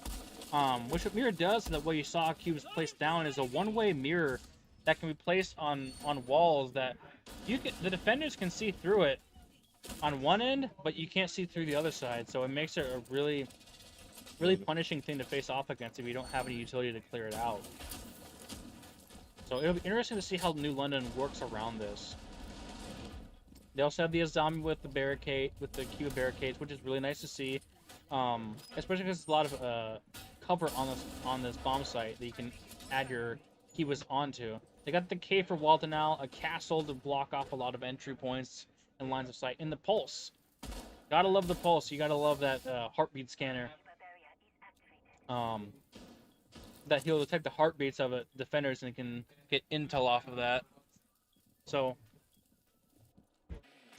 New London picking up the Ash, picking up the Deimos, bringing the Grim. Now, Grim is one of my personal favorite attackers because what he does is he has they call it the Killer Bees. That he has a launcher that when he throws them, and if a defender walks into them, they're pinged and they're pinged like a live ping, so wherever they move, the ping will follow them. So it's a really good way to flush out hard positions on the map that attackers can't see without swinging into. Grim's already able to open up the hatch. It's a crucial hatch for vertical. Ooh, As you Swung see, gets one. Ooh, gets a gets second. two off of this hatch. Trying to look for him. You look to throw a nade there to get that. Yeah, might have to use a nade to get that, secure that There we pick. go. There goes 3. Ooh, the nade misses somehow. Might have bounced off the car. But effectively puts him into a 2v5 in favor of New London. Now, with half the round to go, New London really has to identify, hey, what can we do to ensure plant or ensure that we don't, lose bodies? Ooh, but Swung is going Just to drops get hatch. deep into the gets picked site. off. Does not come to any Ooh, avail. Smeggle 3 picks up versus 3 2. now.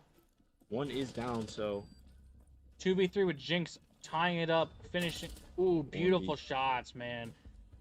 Jinx just sneaking his way into the bomb site, picking up that last kill. And then that player that was next to the car that was down gets finished off once his teammate is down. But New London, honestly, interesting to see the comeback. Being down 0-3 in the first quarter of the game, coming back up to have a lead. Sure, it's only a 1-point lead, but still, a lead is a lead in my book. Especially when you're coming onto the attacking half. But Osage opting to go for the top floor site. Bring in the Malusi, bring in the Mirror yet again. I think they might just stick with the Mirror for every bomb site they can until she's banned. Because honestly, in this day and age, you barely ever see Mira in your ranked games or even in competitive. honestly, I think I would prefer that Mira facing the other way. Just because, I mean, they've got an admin push to worry about, a cat push to worry about, and a long desk push, or split push. And there's only one way or 2 doors they can walk in, basically from the same door if they're watching Mira that way. Yeah, but honestly though, I don't mind it. But Mira is a really versatile operator. You can place her mirrors in a lot of different spots. Which makes, honestly, attackers rethink where they can push from and how much utility they should put to take out that Mira. Which Swung picking up the Twitch, which what she has is these shock drones that they can shock things and destroy utility. As Dagon gets a beautiful kill on the Q, which pushes that Mira player down. That's one Nitro Cell down. And the Twitch will shatter the Mira. So that's like good value out of the Twitch. Grim was trying to do there. Might have been trying to clear out somebody from the first floor, but it appears nobody's there. Potentially might have been trying to take care of this Legion that was in break room, because there's that hatch that leads to the first floor. It looked like he shot a Grim into the basement hatch. I don't know. Maybe he might be chasing some demons down there, but I know I'm sometimes scared of the basement, but minute 55 left in the round. Interesting to see that Bubba Boy gets his first kill of this round on the feminine. Jinx taking an aggressive gunfight. Ooh, gets Picked off Picked from off. glow stick. Now, minute 35 left in the round. It's a 4v3 in the favor of New London, so they really just needed to start droning up and working their way into the bomb site and identifying what the gap is in the defense and try to capitalize off that. They're gonna get tipped by Legion Mind. Swung, so the beautiful shot with the F2. Bengal, Pandex putting Off and Ace. Oof. Ace so does many catch the trades that reflex. can't even finish what I'm saying. Going down to a 1v2 with Smeggle. Gets his second kill of this round, putting it into a 1v1.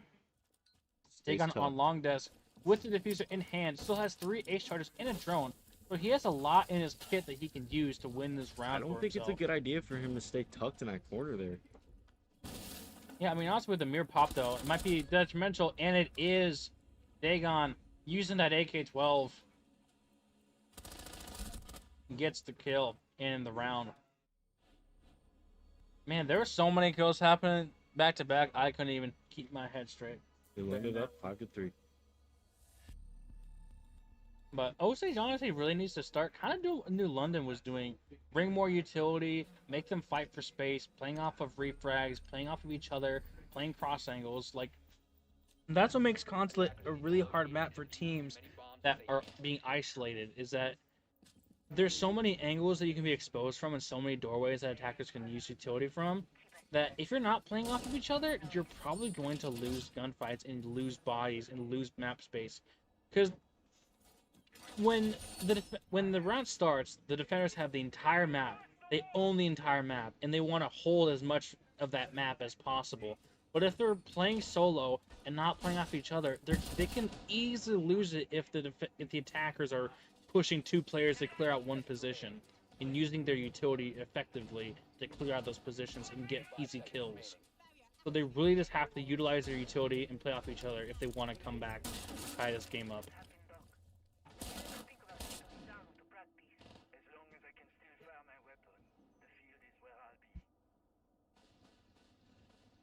I think Osage honestly has brought the exact same lineup almost every single round. Bringing the Islami, bringing the Mira, bringing the Bandit yet again. Swung sticking on the Twitch for that Mira. Honestly, not bad because Twitch has a lot of value for the kind of utilities you can destroy, such as cameras, Bandit battery charges, like Jaeger ADSs, bulletproof cams, those fire extinguishers on the walls. But she can get a lot of value out of just those little drones. Uh-oh. Oh, she gets Who the just mirror. barely gets the drone there. Gets the Mira there.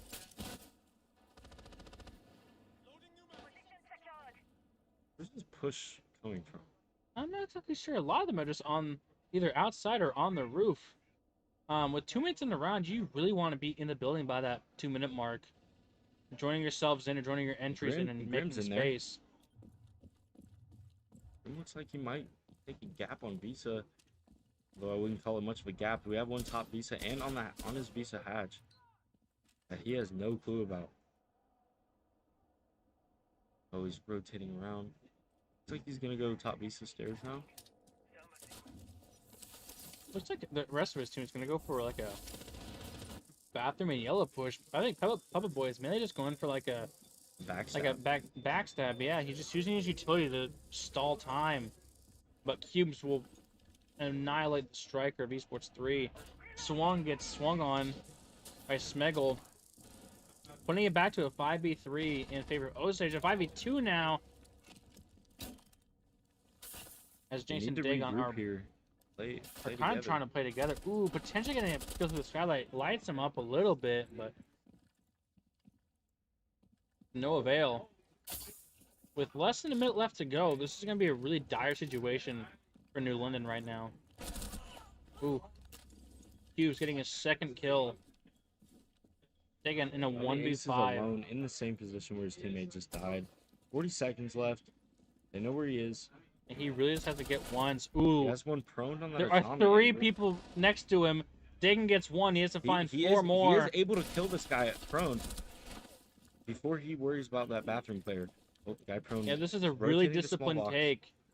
There's all 3 people watching him, and Bowman gets the last. Now, man, that was almost a mirror of what happened a few rounds ago. Yeah, in the same spot. He had to have cleared that guy prone first before worrying about that guy in bathroom, or even think about taking small box. Yeah. Now, my thing is, it's interesting to see that some of these rounds have come down to 1v1 gunfights because of so many trades, but others have been like absolute slams, getting into like 1v4s, 1v5s. I think that both of these teams really just want to focus on, hey, why are some of these rounds coming down to the wire and some of them aren't, and fixing those issues. Because they're just small mistakes or small like missteps in their operator lineup, or like when to play aggressive, when to play passive. Because think a lot can happen in 3 minutes, and some of these rounds are coming to a close in less than that time. So I think just a couple tempo changes or just a couple little fixes in their playbook could really help both of these teams out. Well, we saw a majority of the team was not in the building by the 2-minute mark, and then a majority of the team was dead by the 1-minute mark. Yeah, or you see the entire team dead in the first minute, but though granted, not every map is going to be, your team's forte. But granted, it's still been a very exciting match of this so far. So like, not to shun on any of these players, but Interesting that we've seen a lot of Deimos in today's game. I love to see it. Saw him a lot on map 1, seeing him a lot on map 2. I think we're starting to see a little bit of the playstyle differences here. Osage is a bit more of a gunner team as they rely on picks more than they do plant. I agree. And then we have New London, who is a bit more of an orthodox team. You know, sticking to playing time, not worrying about picks as much as they are. Yeah, they seem to really focus on the fundamentals. Like, they'll try to open space, they drone for each other, they use utility to clear out those positions, and if an opportunity kill arises, they'll take it. But they're not completely But they know, focused yeah, on it. but they know when to kind of back off they and see- reset. But, see ooh, a small a gap in the major backside. flood in the backside. 4 of the 5 players are coming I backside don't here. want to walk quick on these guys. Smeggle gets one on Jinx. That's their shield down. They're Now, my pressuring these concern guys is that back. I'm wondering if Osage is going to make They can take this a lot of push a space here. chalk. Make this a choke Ooh, point. looks like a gunfight waiting to happen. Nope. Torch backs off. Castle looks like he might take the long angle from Kitchen. From Cafe. Oh, no, there's no head holes there. Oh, there are on the other side. Yeah, now minute 35 in the round. There's like a lot of round to play. So if New London wanted to rotate around, go for a different kind of attack, they have a decent amount of utility to do that. As Smeggle gets his second kill of the round on the swung. They're kind of stalling on the backside Yeah, here. they're They have to really make some stalling on moves. this one. Trying to open into the hallway. Guy goes prone. The Oh, bandit goes doesn't prone, even get walks shot. out. Minute 10 off on the clock. The issue that I see with Osage is that, or against Osage, is that Osage has a lot of utility. New London has kind of been wasting it in a lot of interesting ways. Like they have no Grim Bees, they haven't really made much space with it. But they kind of just like threw a lot of space and try to work it, They could take a lot of space here. but they're taking They keep space walking now. security. Gonna get close. They're Gonna get one. Ooh, does not get a second Q, so they'll finish him off.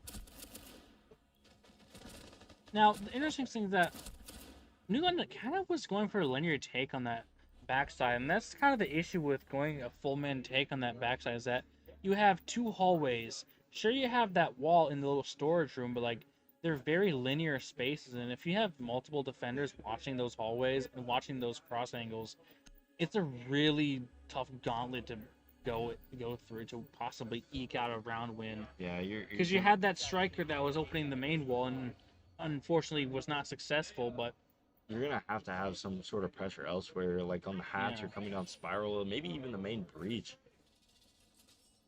Attackers have located a bomb. mm-hmm. So far, it doesn't look like New London's looking to play vertical here. Like they're gonna go for that same horizontal push.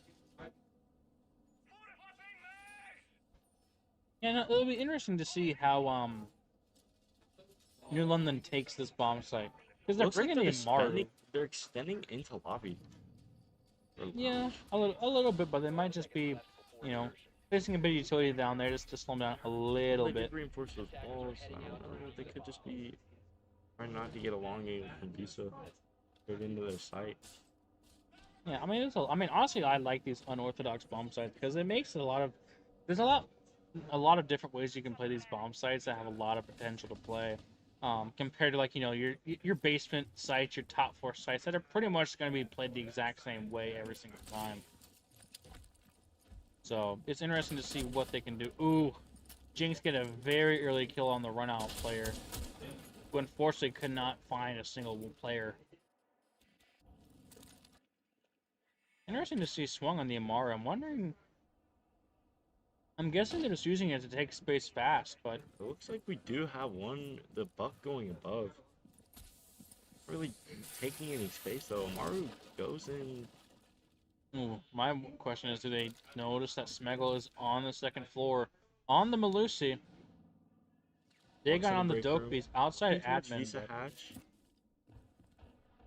Drops Visa hatch. No one is upstairs now besides the attackers. Yeah, they're giving and they're full not vertical taking take. space. All they have to do is drone and know that there's no one up there with them, and they can just walk on everything. Yeah, especially when you have the Dokkaebi calls. That too. Like, you just press one button and boom, that's your Here goes some influence. nitro. Is it gonna Ooh, get a Jinx pick? Oh, it downs. downs him. But think ooh, he he knows. gets Finka boosted, which that was a very good Finka boost by Did you get this pick Esports on the 3. Azami from the vert here? It doesn't look. Potentially. Though honestly, that was a really miracle He's right Heroes Never Die play there by the Finka, because think Buck is their only real way to get vertical. So if he died there, that wouldn't They're have been not. detrimental. They're not establishing enough vertical to work off of it, I don't think. Who trades back? Mego gets shut down, but going back to a 3v3. I'd Now- like to see a lot more info come from these teams. 'Cause it Yeah, seems like they're just unfortunately, they're face-checking just face checking, and that's kind of what is losing New London this round, is that they're taking individual gunfights and not really droning out and looking for gaps. 45 seconds left. Buck is still above, which is not typically the case, and he gets picked off. They've been dagging all Still on his looking for a own. vertical. Now, that was the interesting thing about this round, is that we saw a lot of people kind of solo pushing things. And, like, it can be understandable that you're trying to make a lot of space and, poke and prod, see what you can take. But when you're doing it in a way that you're space checking everything, it makes it a very risky gamble. Yes, it makes it very hard for you to take any space. Very quickly, at least. Big More gunfight coming. between this Azami here. Well, looks like he's going to walk up right into his line of fire. Nope. Goes Going for the plant. fakes. 4 seconds left, though. He's going to have to walk on this guy, or he's going to have to plant. And he's... Gonna be all over but the crying. Cubes with the last pick of the round. Unfortunately, though, in those last second rounds, you can't really go for defuse, because I think that's kind of just like shooting yourself in the foot. Because you really don't have a chance to win unless if they're like way off site, which they were not. They were trying to hold the defuse with their lives, but unfortunately, I think New London has to say, hey guys, we gotta play together. We gotta play off of each other like we were doing on defense. Because, like, even on attack, you can play off each other and win trades and win gunfights. And if they keep doing that, they're gonna keep Osage on their toes. And they've shown that they've done that before. I'm just hoping that they can continue that effort into this last round of regulation. So, because we've seen them go into overtime before, let's see if they can go into overtime again. They're attacking upstairs now, which they previously lost. There is no mirror anymore. Mm-hmm. Yeah, Cube's picking up the Azami to fill in for that slot, though. Which, honestly, Azami is probably one of the strongest ops you can get on this bomb site. Because you can play in the long desk. You can throw your Kibas on the desks, on the edges of them, and extend the cover that you have. So, and plus she has a really good gun and impact, which I just really like Azami's kit overall. And she makes playing site setup a lot more dynamic and interesting. So, especially because you have to use utility Ooh. as an attacker to Jinx clear putting that up the out. blitz here. Yeah, don't They're think gonna we've play. They're gonna. Yeah, we haven't really seen many here. shields. Oh, they also except have for an left. Osa. Again with the Grim. I think Osa's gonna be looking for a Visa take. Yeah, honestly, I think we've seen Grim almost every single round from both of For his teams. Grim on Catwall. It looks like they're gonna try to open up the wall, but I don't think anybody's there to support him as of right now. But honestly, having the Grim on almost every single round, honestly, I'm here for it. Like, he's really good at clearing out the space, especially roamers. That's probably what there gets a goes kill one on the through the hatch. hatch. But Dagon was down. Might have been down from Smeggle, but oh, don't pull out a claim on your teammate there, bud. Goes the revive. Dagon gets picked back up. 2 minutes in, and they're just now getting into the building fully. Oof. One Just more on the hatch. I barely don't missed know him. if they know. We saw the guy. Gonna kind of be Oh, a he is looking at the careful hatch. Okay. gambit right here. I But wouldn't boy, peek that hatch post. yeah, I would just try to get out of dodge, man. Minute 40 left. Hackers are still downstairs. Yeah, they're up. They're outside. up in man count, but not by much. But they're like kind of stalling out. They're kind of Ash is looking finally- where to go. I'm wondering if they're gonna do like prep an explosive play and try to like force know, their they- hand into they don't- a certain They spot. don't look like they're really coordinating too much of each other to do that. Oh boy, ooh, almost Ooh, get the he kill, gets but picked off by the this double has swing. 3 people Blitz looking is at now him. alone in admin. He could easily. Oh, gets Blitz queued. there now too. Or at least Well, there's 3 people one's in rotating admin. around from manager. He's gonna catch him on the backside. Oh, he is Yep. in a rock and a hard place and loses that fight, Ash. Oh, Grim gets taken off on yellow stairs. making it a 4v2. Striker's still on the roof. He needs to make a move to play with his teammate here. Leaving the Still on last roof. one. 40 seconds in. 40 seconds left, and he's not in the building yet. Now look This at is this. crucial. Now look at this. They're trying to stack up players on that yellow stairs, and we've seen this time and time again on this game so far that they like to stack players on each other. Osage has done a few times. Dylan has done a few times, Only but got one watching yellow though, and he's prone. He's gonna yeah, get he's gonna caught take right that here. gap.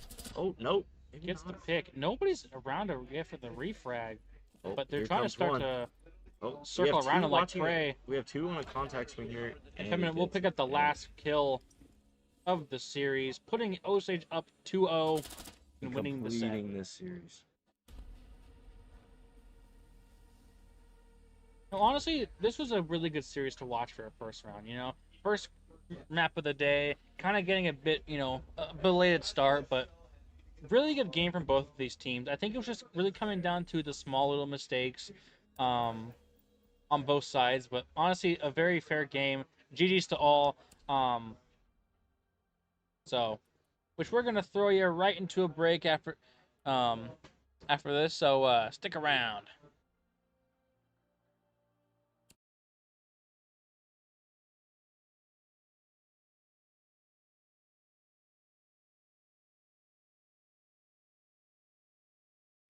YMCC?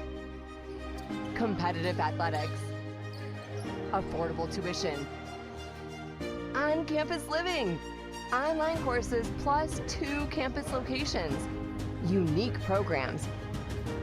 Career training. Small classes. Short-term hands-on training. Choose MCC.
Back to another round of Iowa High School Esports States Championship. This round we have Osage versus South Winneshek. Starting map 1 is going to be Border. All right, Border for another map 1. We saw Osage play against New London on this map the previous round. This will be interesting to see their second round against South Winneshek. I haven't seen much South Winneshek today, as unfortunately I was not able to watch their game, but it'll be interesting to see how they been starting. Osage starting on attack like they did the first round game on this map, so I think we'll be seeing a lot of what they did the first round on this attempt. I'm curious to see if Osage will use the same strategies that they used against New London. Yeah, I mean, we already see the ace or the mirror ban.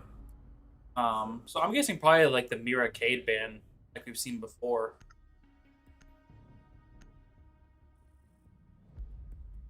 Yep, there it comes out. Honestly, these are pretty typical bans for this map, honestly. Just taking care of the hard breach, taking care of the mirror.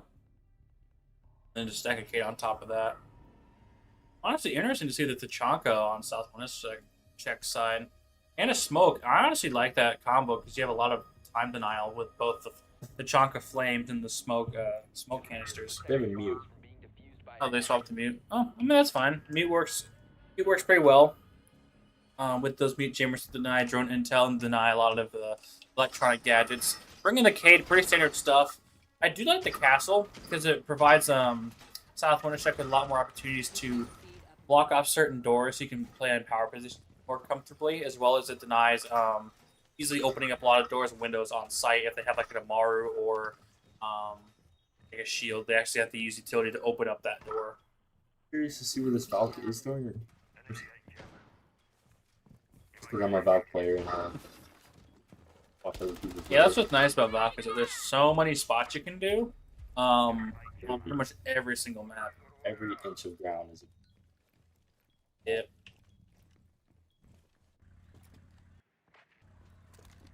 Looks like they're starting on the east side of the map this time.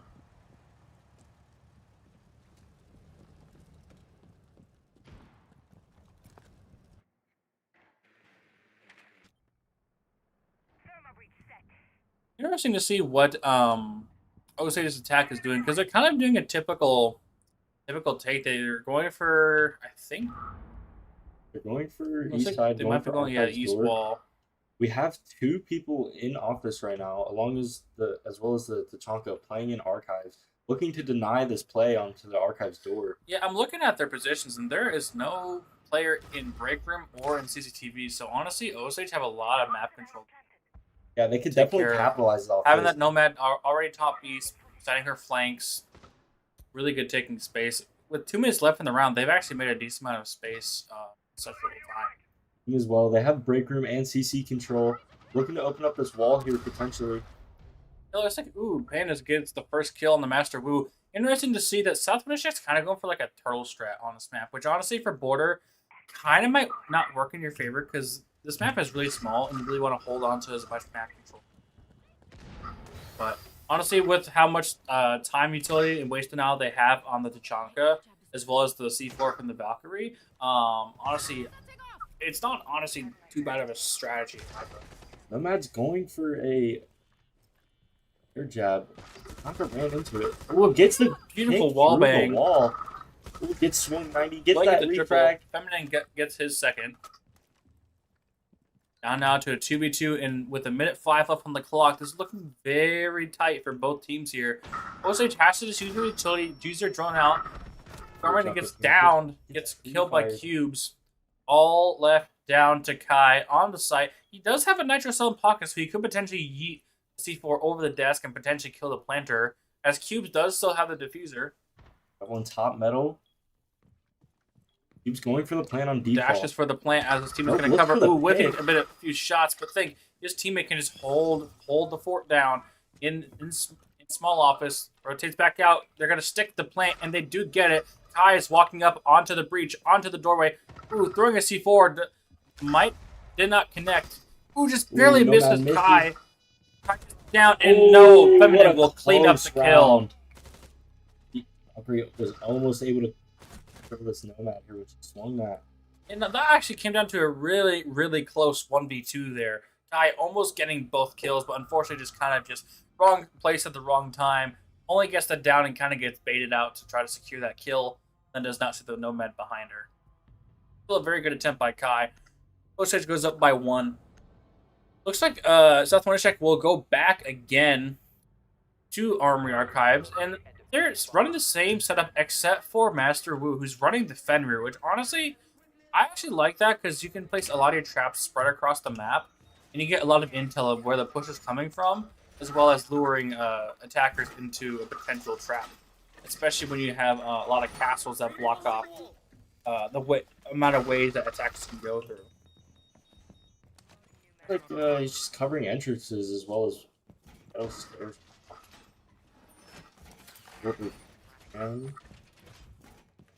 Yeah, it's interesting to see that not many teams I've seen today on Border have actually played in CCTV or in Break Room. Typically, you want to have a player playing in CCTV and Break, because that's a lot of cross angles that you can hold if you hold those positions. But I mean, honestly, at this level of the game, a lot of teams don't really know what the whole default take is. Like, they have their own way of a default take, but it's usually just kind of more direct instead of like taking all the map control. But sometimes they do kind of just walk into CCTV, open up a few walls, and mainly just to support the main breach player. Cube's going for Psycho Arnia window right off the bat. Castle back in his same spot. Fenrir's playing below this time, hopefully to kill this guy on Archive's door. Deimos looking to drone in below. Deimos is already in vent, tracking. Well, not tracking anybody yet, but looking, They have a Monty. looking to get a potential pick here. There's a guy Oh, below. does not He doesn't protect see the him. Fenrir, but Master Wu gets the kill. There is a Another second there. one there on bottom metal stairs. Ooh, the Precious Monty's guy. Ooh, charging he gets fast, picked but off by the Pandas get. buck. That was a really good pinch on that roamer there. But that keeps getting a kill on Kai. Like, that was a really good pinch on that Fenrir, because that was a little time wasted on that roamer, and that was just really good using the shield. But Monty and Nomad have taken 90 control. Buck also up on 90. and now my question is, how much utility are they going to waste on these castles? Like, do they just do one castle door? Do they do all 3? It's really interesting to see how spread apart they're going to use the utility. But they're looking for kind of a flush into office here. The castle's by himself. They're just going to probably pinch this guy. This guy's going to jump in Narnia.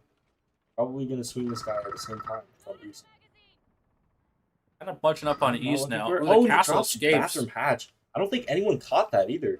Yeah, though that leaves a gap in their defense, the attack can easily just fly through it into office and take that space with relative ease.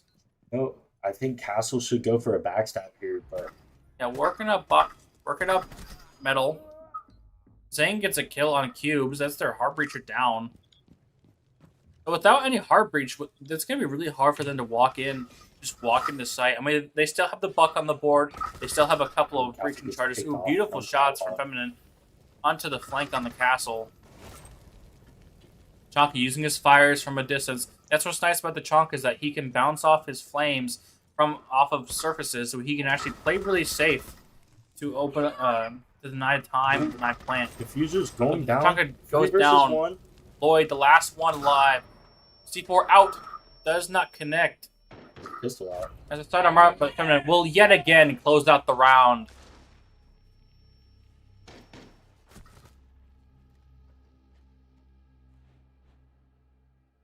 Guys are doing really well at playing together on the attack, coordinating their push. Especially with the Monty and the Buck playing together, as well as the Nomad. South Winishek's gonna bust out the flash here. Kind of different. Still going same site though. Attackers need to locate and defuse as many bombs as they can. Yeah, honestly, it's really interesting that they're deciding to go for the same bomb site for a third time, especially after losing it twice in relatively close rounds. Going down to the 1v1 in the first round, getting pretty decently close to deny plant in that last round. But honestly, if I were South Winishek, I would say, hey, let's try to work on this again in a bit later round. potentially after that third ban is in effect, and then actually like work on the first 4 bomb sites. Because honestly, sometimes just going through the cycle of all 3 bomb sites can actually help with Valkyrie just broke through can Flash's help with shield potentially there. getting a win. But yeah, that's a bit unfortunate. But yeah, you don't want to waste all your rounds on one bomb site, especially if you're losing it multiple times in a row. yeah. Just because there's a lot more, there's potential that you could win a different bomb site and get rounds up. Yep. Yeah, because we do that all the time here at MCC. We sometimes we'll just pick on a different bomb site that, we feel like we're more confident on, even if it's not the primary bomb site that's, the first round pick. Looks like they're going for an east side take once again, except with the Dokkaebi on AC. She dropped down. Might be going for a relation window take. Yeah, I think they're kind of just like poking around, poking, prodding, see what they can kind of take. They take break really fast, setting up the nomads. Honestly, they've set up the nomads really fast. Ooh, as Master Wu gets cubes, that's their hard breacher down yet again. No hard breach on the side of Osage now. They still have 2 EMPs, 2 smokes, a breaching rash, but they do have 4 flashes, so they have a decent amount of utility left. But without the hard breach, it's going to be really hard to clear out those castles without having to walk up to it. I don't think these players on South Wintercheck are just playing in useful positions here. I mean, I would say it's fine. Because you have like the clash and the castle playing off each other. So like if one person dies, they can really swing off. But I don't know, they don't really seem to like emerge out off the bomb site very much. Like you don't really see that person, somebody downstairs unless if they're, trying to escape, getting pinched. But Castle gets the Monty. Nomad tries to refrag, doesn't see that he's prone. Swings, it kills the Nomad. Might get 2 here. It's a 5v2 here. Ooh, a 5v1. All of the Pandas on top metal. There's 2 players swinging at the same time. He picks up 1. Rotates down below. He is the buck, so he can potentially flush out a lot of these positions using his skeleton key. But at 1 HP, it's going to be a very tall order to ask of him. In a 1v4 situation, he's going to have to ace clutch this round if he wants to get that 3rd row win in a row for Osage. In break room right now. Valkyrie. Walking inside. Ooh, getting by the proxies. Getting across. Staying with the last kill. South Wintercheck picks up their first round of this match so far. But now we have the ban phase. So honestly, this is a really a good opportunity for South Wintercheck to take that little short moment, understand, hey, what's our problem operators, take it out and readjust to how their playstyle against Osage has been and potentially sort of switch up a tempo. Because honestly, in our last game we watched against Osage in London, after that 3rd round, a lot of the tempo kind of changed, bringing some different operators, playing a bit more utility based and playing off of each other and playing off swings instead of, just taking one-on-one gunfights. So it'd be interesting to see how both of these teams adjust to each other, as not, every single team that they're going to play today are going to be way different from each other. Another thing I like to think about whenever you're picking your bomb sites, especially for the first 3 rounds, is you can get exposure to how the other team plays, and you can use that to decide your ban for the 3rd ban. I think it's especially nice though because a lot of these teams have played each other once in the regular season, so I wouldn't be too surprised if a lot of these teams have been scouting each other through either VOD review or watching live streams or looking up stats and operator choices and seeing like how good they are on certain maps and picking maps that they might not be most comfortable on just to outmove their opponents. Because a lot of these maps, like Border, some teams don't really like to play this map, while others absolutely love this map. It'll be interesting to see.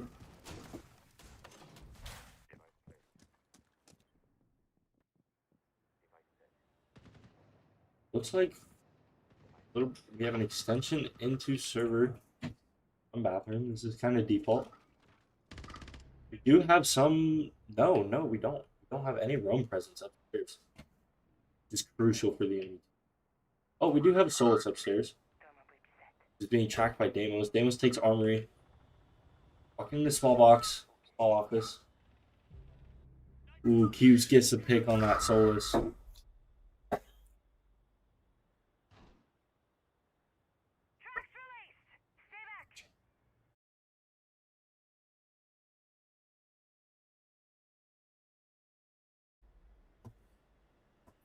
Alright, we are back. Didn't realize that we didn't have the video on, but we apologize about that.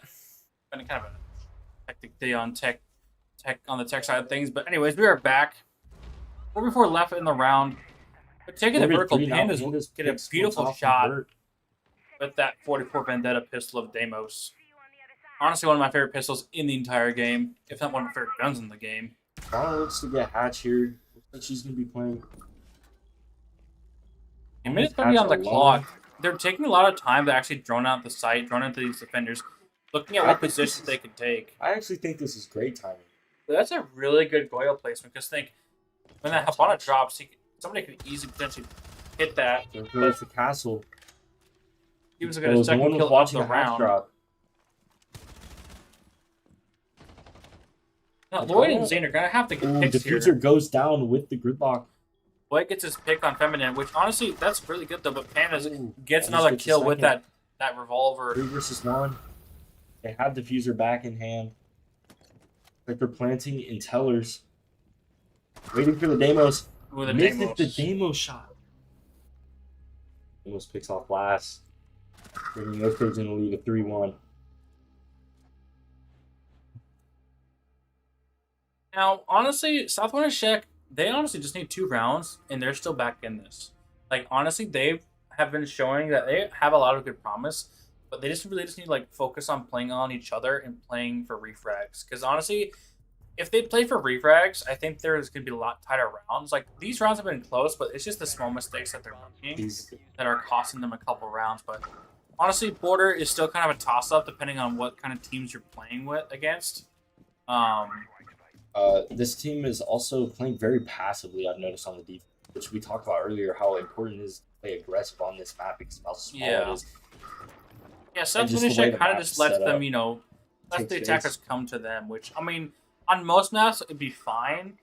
Like, say, Consulate or a bank, but on Border, you kind of just have to be in their face the whole time. Otherwise, you're just going to lose map control, lose gunfights, and just not even, like, have an impact or, you know, be scary when it comes to being on the defense. Because in Siege, being on defense should at least be somewhat more of an advantage because you have time on your side and you can prep your utility instead of having to place it through the round.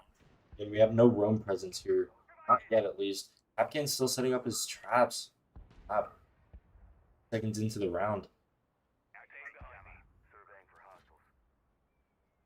Looks like they're probably going to go for another vertical take here. Yeah, I would not be surprised if they start doing that, because that's kind of the thing about Border is that it's all about repetitive attacks, you know? You take break, you take TB, you work vertical. And this is what I was talking about. It's so easy for Ram to get up there and just take. No one's up here watching. Probably just have to jump in and get hatches, and then the next phase is execute. Get the bomb down. Yeah, I mean, honestly, though, with the pulse on the board, it'll be interesting if he gets a nitro kill. Because honestly, with the amount of verticality on this map and the amount of soft floors, I would not be surprised if he hit a C4. We have the Monty and Gridlock taking space on 90 right now.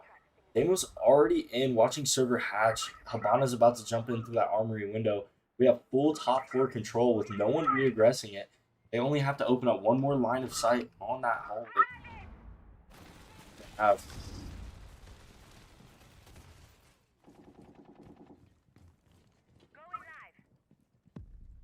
Interesting to see that they're using the castle to kind of, you know, block off the other one half of the map.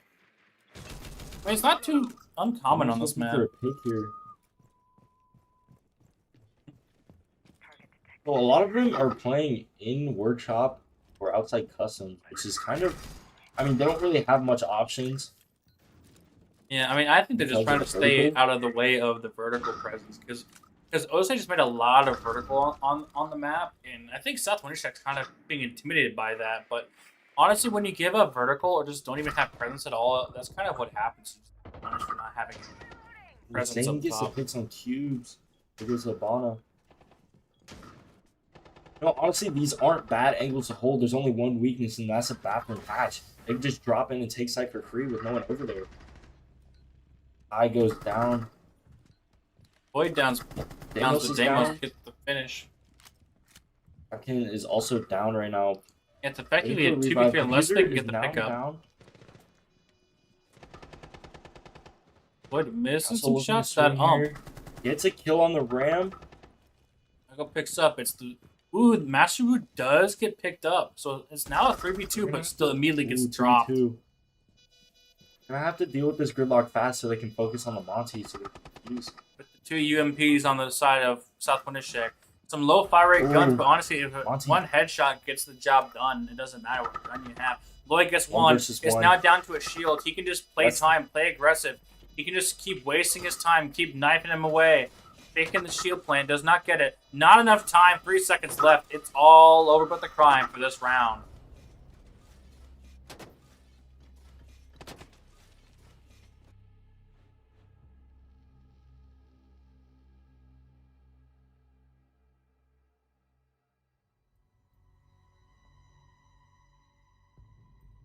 Ron brings Osage up 4-1 on South Winnipeg. Yeah, I mean, coming into the last attacking half, as long as South Winnipeg can get a 4-2, I think they're still going to be They have a decent somewhat viable. Because honestly, this map is still, you know, a toss-up. Like, if their attacks are really aggressive and they take a lot of space and they do a lot of their early and mid-round really well, I think they'll be in good shape here. But Osage, pretty confident with their mechanical gun skill, pretty confident in how much, you know, space they've been taking, and they've been really doing well on the vertical. Not so much like, you know, going bottom up with, say, a buck, or even just like, you know, throwing utility through the floor, but their top-down takes have been really consistent and have been really effective about their drone work. You know, seeing how they play on defense, I'm not sure if they'll be able to pull that aggressiveness out on the attack rounds. Like you can see, these guys, you know, they seem almost scared to get active. Yeah, I mean, honestly, though, you know, it's state, you're in person, you got a lot of eyes watching you, so, you know, it could just be nerves, it just could just, you know, be a bit of game day anxiety, but, you know, it's natural, but honestly, you know, you just take those few deep breaths and you say, you know what, you got this. You know, no matter what, you still gotta, you know, never count yourselves out, you know. Like, sometimes we'll look at the scoreboard and we just don't even care about it, what it is. We just play round by round and just keep working to improve what we did the last round and fix the mistakes that we made. Buck's gonna look to take vertical from below here. There is one in office. He almost gets a pick on him. Actually, we're taking some damage through the hatch. Interesting to see that the hatch is open. Castle Feminine falls. Gets the kill on the Garmadon. It's just taking gunfights on the top of each stairs, trying to pressure these guys out of the office so they can take space. No, honestly, I don't mind seeing the fuse. You know, you got the There is cluster one charge. below. Takes a lot of utility. Lucy's Somebody's below. in that Buck main doesn't lobby. Master was kind of just rat and lying in wait. No, Malusi's just sitting here now. Oh, gets a pick on Spiegel. Megal. Oh, Gets but the killed cluster by the charge to the fuse floor. charge. That's a bit unfortunate. He was picked up Lloyd. Now, see, South Winnipeg's kind of just like peeking one by one, kind of focusing their attention on that Monty, while the entire team is just, you know, shielding that Monty and taking the gunfights for him. Probably taking a bit of damage, going back to just above half HP. The MP7 in hand, it gets flashed. Eyes for the fuse. I All up picks to up Kai one now. now, 3 to a versus 1. 1v3. 1v3 with a Monty on the board. It's going to be a very tall order. Oh, kills the Picks up Monty. one. That's crucial. That's a big play for them. You have to get aggressive on these guys. No, wait, they don't even have diffuser. With a minute left on the clock, this is going to be very interesting. But Cubes opens up the wall quite late, but still, that's still good to have the wall open because it creates a lot more pressure on Kai because he has to worry about a lot more angles. With 40 seconds left, the Fuse walks back out in the fountain. Cubes picks up the case, going for the plant, halfway down, as his team is trying to cover for him. Oh, it was a punch roll. Oh, nice. Cubes will pick up the last kill. Beautiful turnaround for Osage, you know. They got, you know, their Monty died trying to get the bomb down. Cubes decided quickly to open up the wall, jump back in, have his teammate rotate outside to cover for him, and get the bomb down. Really good play by Osage. But coming on to the second half of this game, South Winnipeg can honestly really turn this around if they, you know, focus, hey, last half wasn't very good. It's fine. Let's focus up on this half, and let's, you know, punish the defense, you know? Because sometimes when you're down 1-5, it doesn't really feel like you're doing much. Once you get in the attack, you might, start getting your mojo back, There's always potential for a comeback. We've seen it before. We saw it on this map with Osage and New London. That's right. And that game went all the way to overtime. Being defused by attackers.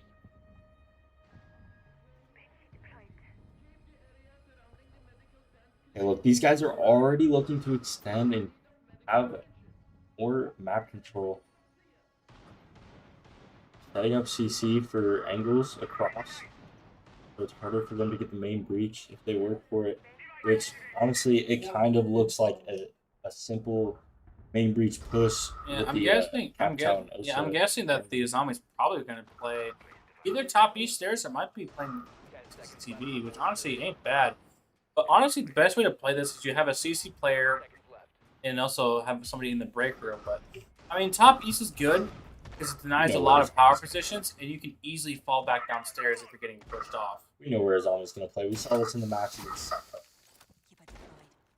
Honestly, I've never seen that versus zombie really much before, but it stops the person from walking downstairs and just frying the guy who's on the stairs. Honestly, that's what makes zombie so nice, that you can place a lot of neat angles just like that. That makes it unfair to play against as an attacker, but the zombie barricades can be shot after a certain amount of bullets, but it's quite a long time to shoot them down. Taking a lot of time looking for CC here. He does have a wall to go get with Thermite. Nothing's over there yet. Tango located. Second floor. I'm playing 90 right into the rotate of CP. Just doesn't find anything though. Ooh.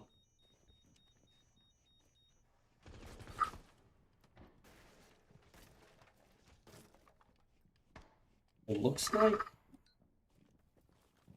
trying to flush this guy out. Yeah, it's honestly interesting that Honestly, Stats Winishek's kind of been taking a sweet old time to enter the building as Master Wu gets taken down. Like, it's kind of confusing where they're kind of going, because you got 3 people still outside the building while Lloyd's in CCTV trying to drone out, trying to, clear some space to open up that wall, but I don't understand why he doesn't just send Yosa in there. They need to get this wall open. It's a minute 25 left. They haven't even got main breach yet. They're still looking for this guy in CC. Does not find him. Now they're going to get the wall. Ooh, Smeagol gets the kill on Kai. There goes the Capital. ooh, Zane gets a beautiful shot on Feminine. Trying to flank. Now, Osa still has 2 frag grenades and an Osa shield to place down, so they could potentially try to work for a post plant here if they have enough utility and enough time, but Smoke's downstairs. Interesting to see him downstairs. Trying to bum rush his way in. Usti Porker from Cubes gets them down. There is someone playing below. Beautiful shot, Lloyd. Now, what's interesting, that the Smoke is downstairs watching the walk-in into sight, so if he walks through that door, he is immediately dead from that shotgun. That shotgun is so effective at close range. Seconds left. Still looking towards break room for some reason. 1.5 seconds left. South Winishek kind of was stalling for a very long time and just kind of got punished by a lot of that utility that Osage has been having. This guy's worried about the guy on East Stairs, but he's not really a priority right now. Knocks him down to 1 HP. He's still holding I for was just stalling time. with 5 seconds left on the clock. He's just gonna go on his little expedition downstairs. No Sage go up 6-1 on map number 1. Match point. Now, what's interesting is that South Winishek, they kind of look a bit lost. Like, they're trying to find their fitting, trying to find where they could, use your utility, thrown out, and, find the gaps in the attack. That's kind of what a lot of these teams kind of might struggle with, is looking for the gaps and that gap, saying, hey, we can all flush this side of the map, but I don't think South Winishek is looking for the Attackers need to locate and or using their ops as a priority. Like that Thermite that was looking in a break room for so long and killing so much time. It took so long to get that wall. I mean, also drone economy does also play into effect of that. They're like, if you don't have much drones, to look for the kind of positions that the defenders are playing, you're kind of paranoid of where to go, where to look. Yeah, but then you can just send the OSA in, put a shield right on the door while they get wall. If anyone tries to swing out to destroy the thermite charge or kill one of them, Yeah. OSA gets the refrag or the kill. But moving on to the first floor site, it'll be interesting to see what Southwest Strike do. They're picking up the Fuse, picking up a Ying, which honestly, Ying is pretty good for clearing out map space because, she has those cluster grenades that will flash people in the range, and she can take that space immediately. We do have roam presence this time with a Cav. Yeah. Now, my thing is that Master Wu's running the Deimos. Cav is not countered by Deimos, so she is countered by Deimos, so she can be tracked and easily be found where she is. So she could either be a menace or, not have much impact on the round. It looks like she's getting droned out, potentially. Definitely got scammed. So. Deimos probably going to try to flush this guy out. Oh, we lose one roamer from upstairs. Yeah, it looks like Candace is still upstairs. They're definitely going for an armory take. Yeah. I mean, honestly, I would prefer to have somebody like he was upstairs with me to hold with me, but it looks like they're going full CC. It makes sense, though. That's where the Cav was. You want to clear that space so she's not, returning back to where she was. But with only one person upstairs, if they kill that smoke, he's a really impactful frag with those smoke grenades to delay time, but also you ensure the vertical control. But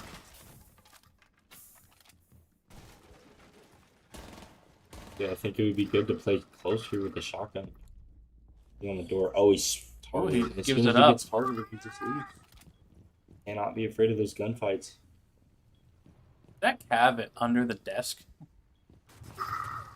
I think he's under the desk hiding a little bit. Oh, no. Oh, Cav gets I guess he kicked off was, from but he just square. went up. 20 left on the clock.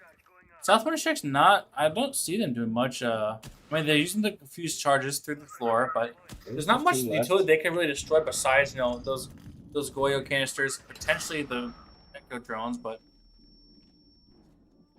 Bathroom hatch, maybe looking for a drop here. Feminine gets a kill on a Garmadon. Honestly, I think Southwest Strike might be going for like a bathroom take, That's kind of like the gap in the defense is that they don't have much presence on that side of the map. Game to tell you, Goyo is customed on the head glitch so many times everywhere I look. He's been playing close. He can play off a contact swing here. 40 seconds left. Going to the 3v4 now. 35 seconds left. Lloyd gets cubes, but they really have to start taking these angles. Ooh, does not miss him. Feminine. Goyo. The kill. Potentially get a second. Whipping a couple shots, but decides to run it back. Right Right into the hands of Kai. Right into his arms. Kai gets the second one. 3 versus 1. And they get the bomb down. They get their first this is good. Now that was good. Is that they just kept flooding the site. They kept So they had isolated 1v1s, but they were using their utility, using the Ying flashes, using the Deimos tracks to keep flushing out attackers or defenders out of their comfort position. So that makes them, really scared to take, a certain gunfight. It makes. And you see at the end there how they got really aggressive and it started working out for them.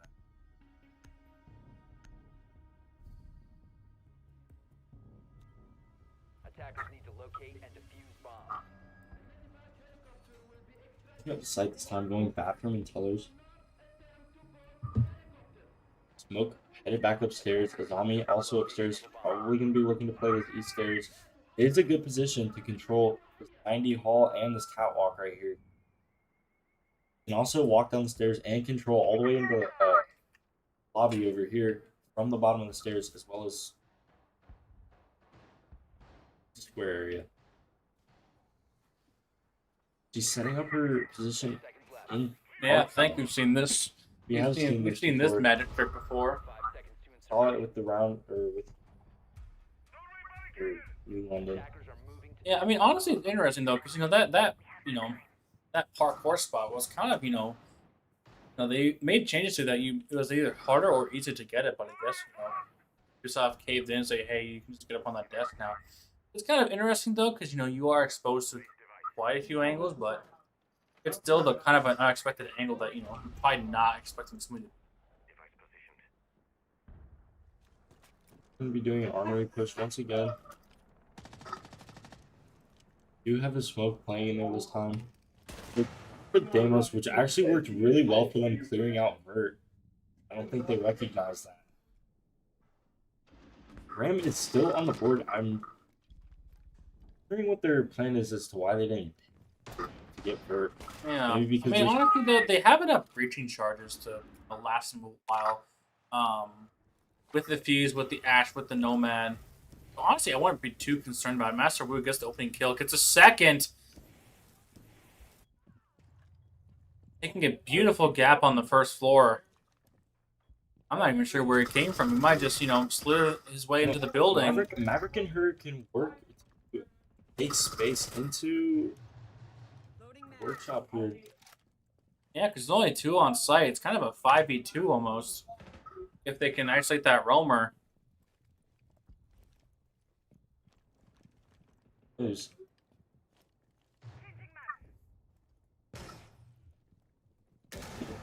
the Ash. Trigger discipline does not get anything. Master Wu with his triple. Turns Gets around, a fourth. He's hunting for the ace, but denied.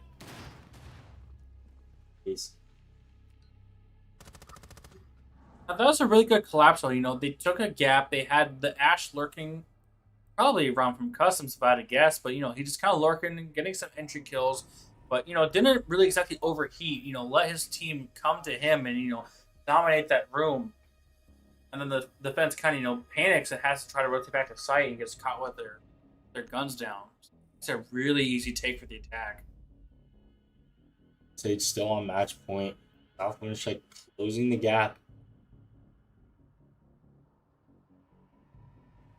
May be able to see another overtime border map.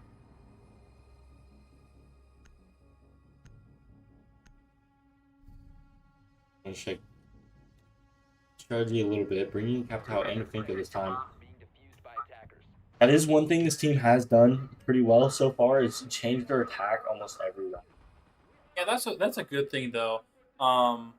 Even though most of the time border attacks and a high level of siege like Legit or Pro League is more pretty much like the exact same takes. Honestly, at this level, the way a lot of these teams have played before and the kinds of play styles that they are more known for, it's not the worst of strategies. Being unpredictable, being unorthodox. Because think, if you keep doing the exact same attack over and over again, defense is probably going to stack even more utility on your entrance points or your choke points, and make your life on the attack much harder. So being unpredictable makes taking the gaps a lot easier because there's going to be less utility on the site that you take, because the defense is not expecting you to come to it.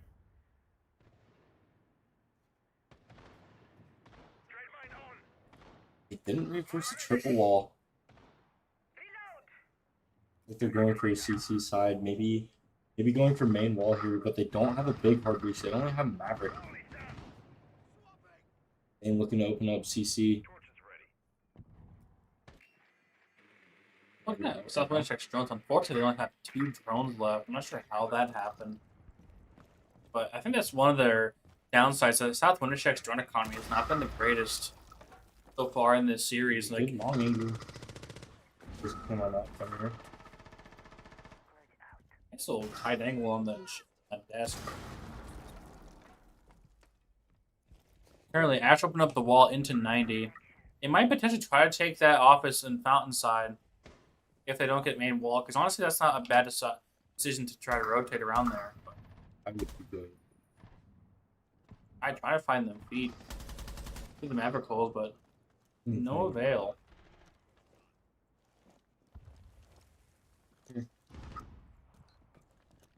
Hopping in CC. They may be looking to take space here. They're gonna have seconds to go. Lloyd gets the first pick. South Winn Shake has the first pick, but my question is, what do they do to punish Sage off of that? It's the second. Ooh. Master Wu gets his first round. Does Osage have an answer back, or do they just keep getting punished for this? And that answers the question. Osage doesn't answer back. Minute left in the round, a 3v4. Minute left on the clock, though. Panda still has a nitro cell in pocket, so if he wanted to drop below and deny the no plant. one walking over there. Mute coming up. There's 3 people on this door. On this breach. And is in a very nice spot close with the shotgun. This could be a really tight spot to contest with a shotgun that close range. Oh, but he gets down and gets taken from a long range. All up the cubes in a Boyd 1v4. Gets killed by Zane with that LMG. Brings the score to 6-4. This could be a potential comeback. Good old LMGs. You just spray and pray. They may not let Osage win another round. Yeah, South Winchell's really honestly just playing that punish game.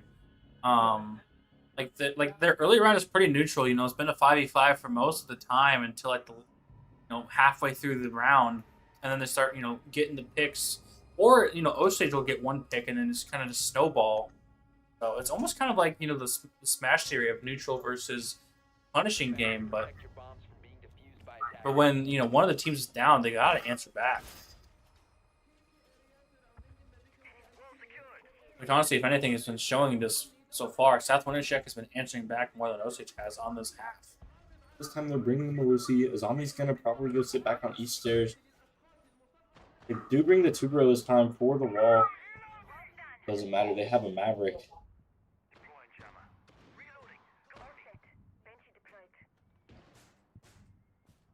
I think Fika and Ash here should work to clear this guy off the east stairs. If he even sits there. 5 seconds left before insertion.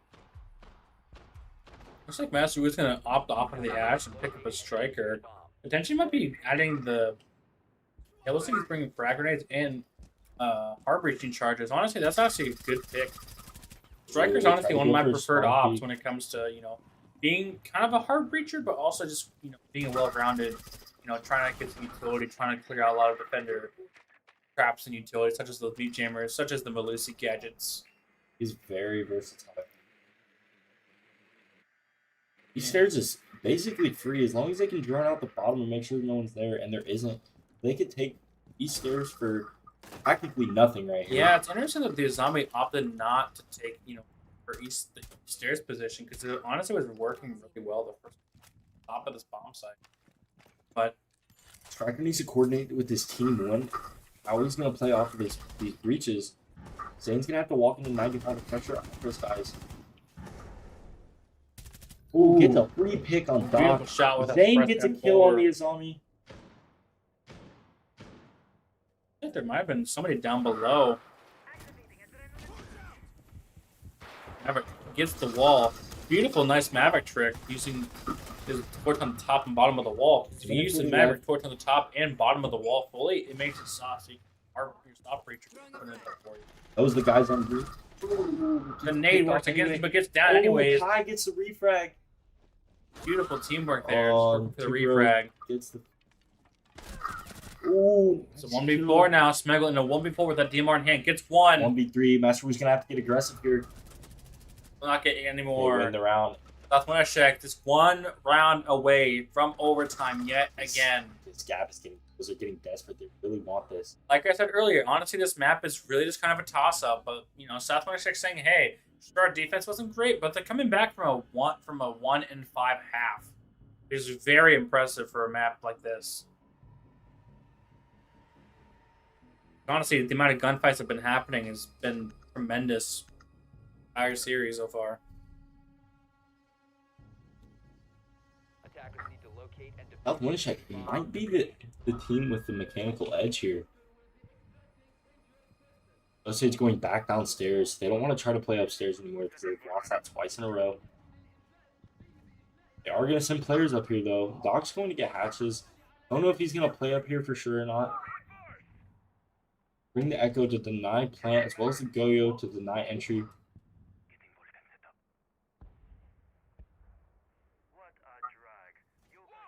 As well as the castle.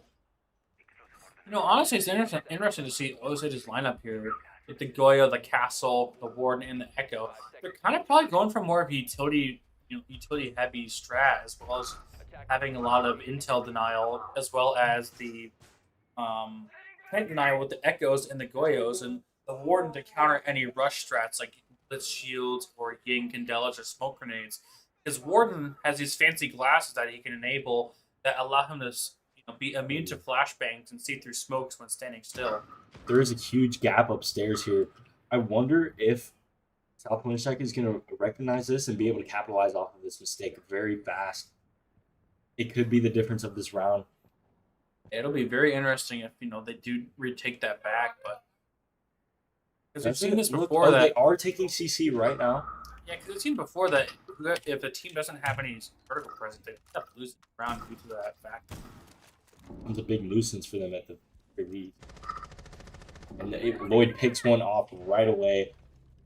That's where we get the second. Ooh, Lloyd gets a double. Lloyd. Master Wu picks one off. It's 5 versus 2 already. Ooh, 4 versus 2. 2 minutes left in the round, and it's already South Winnipeg 4 versus 1.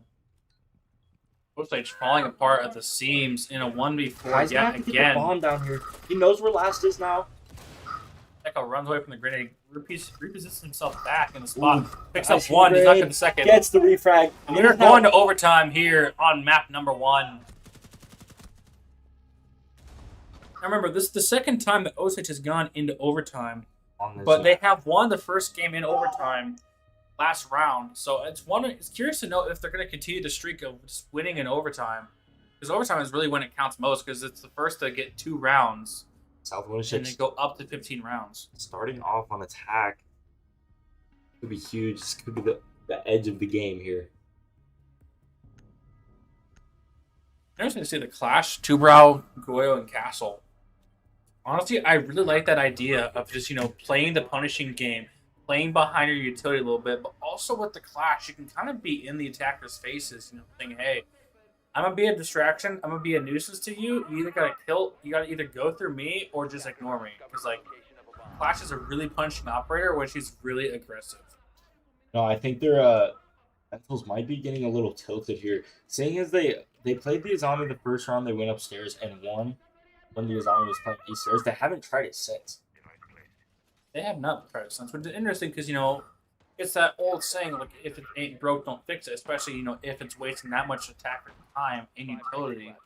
Because Izami was there by the end of the round because she was applying so much pressure of playing cutoff angles, making the attackers stay on their toes a little bit. It looks like they're hunkering down here, which could be another crucial mistake by them.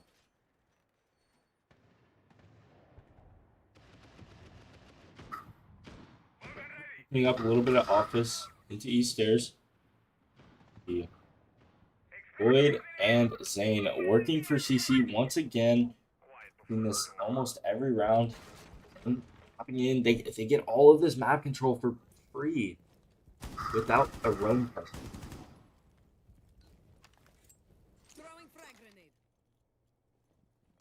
Slip in, pops a Goyo, which is good for their entry.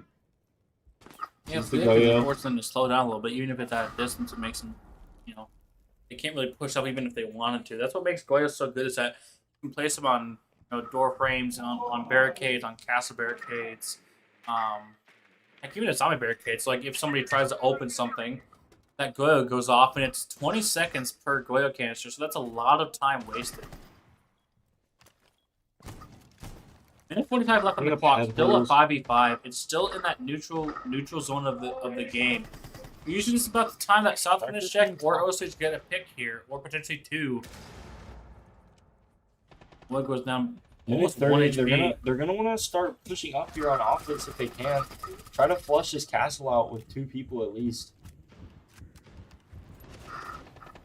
Hughes gets the first pick onto Zane. That's Master would dives actually through a kill grenade. dating himself. Unfortunate. Maverick going for the Maverick trick once again. They get the wall, but very, very late into the round. They'll have to deal with the clash. They'll have to deal with a lot of these Goyos and the Got Tuberau as several well. players watching them. Minute left on the clock. They don't have much time, but they can potentially get a potential pick. To do something here. It's still a 5 versus 3. Sees the guy. Looks like Misses Smoke was his going opportunity to kill for a him. flank on break room on Kai here. He's not looking the right way. Gets the pick. Rotates back to East Stairs. A 5v2 with 40 seconds left on the clock. Looking very downtrodden for South Winnipeg right now. Not much utility on their side. Goes to a 4v2 with Garmageddon getting his first kill of the round. But almost misses the Goyo by Goyo. a second. You're inches. 20 seconds left on the clock. They can just play behind the utility. The castle's Bugs still up. Still playing behind the castle. The Clash being really punishing, playing off of his teammates. Wade's gonna have to get really aggressive here. Gets one. Goes for two. Has to kill the guy half wall. Oh, so But barely close. misses him. Osage going up 7-6. Now, here's the thing though. Osage is going to be on the offensive side of the ball, so it's really going to be interesting to see, if they can clutch this out, or if South Winnipeg can, bounce back and get to the maximum amount of overtime rounds, which is 15 rounds. So, this is really honestly anyone's game at this point right now. They've got to be able to pull their defense together on this last round.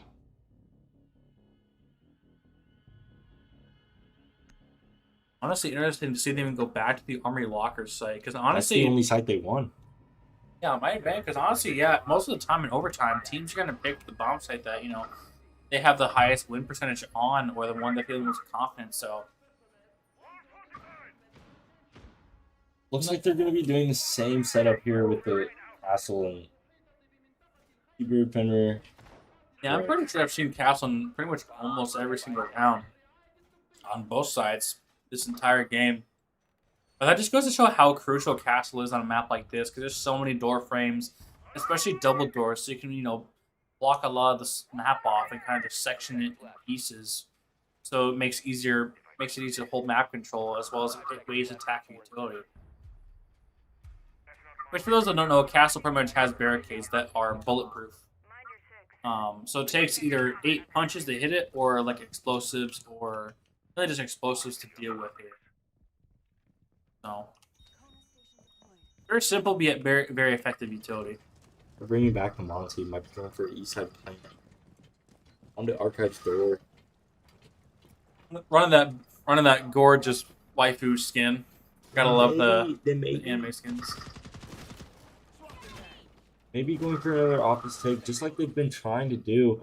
But you see, the round that South Winnipeg won, they were able to shut down that Monty very fast on that office take.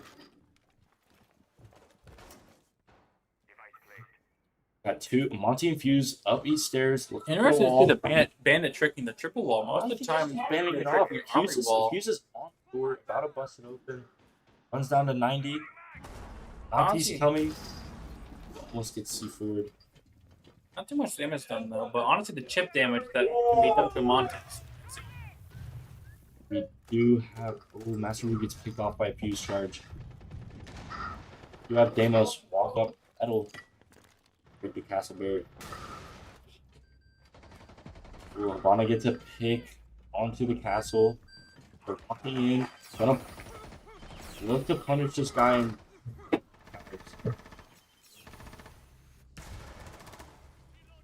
oh, Lloyd gets two. Or Lloyd gets one. Kai gets one. 3v3 Back is into even 3v3 now. with- Lloyd is flanking. I don't think they know. Lloyd gets a double. 3v2. Minutes left on the clock. The Oh, Monty's down. Monty's Triple down. for Lloyd. 3 versus He's 1. going He big knows this where round. last is. 2 versus 1. Kai and Lloyd gotta be He's playing looking- together. He's being overly aggressive here, I think. Lloyd's kind of overheating a little bit, trying to look for that fourth kill. Might go Good to his forward. downfall if, Kai loses sight control and dies. That's your sight presence gone, but looks like he's going to kind of just rat and tuck himself in the corner a little bit. I don't think that Cubes Vomit knows is where he looking- is.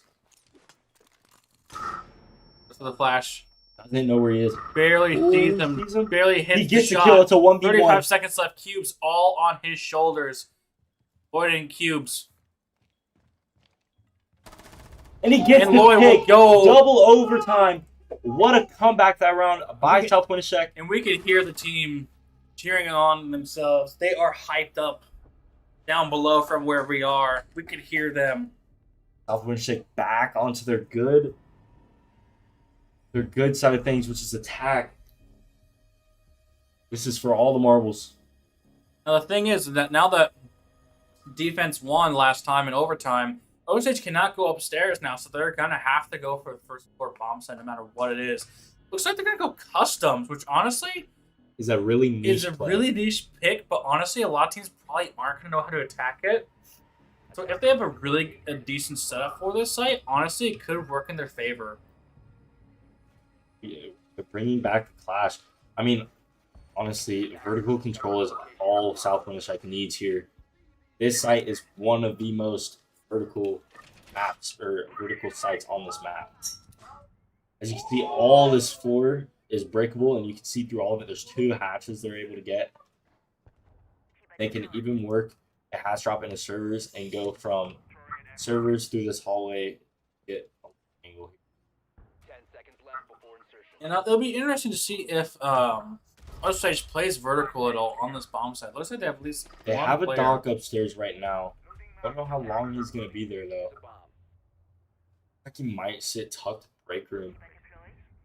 You know, honestly, if it were up to me, I would have gone for some cheap bomb peaks. You know, kind of throw Yeah. South Winneshiek off guard. You know, because think Osage is going to be playing very passive in the early round. They're giving up vertical.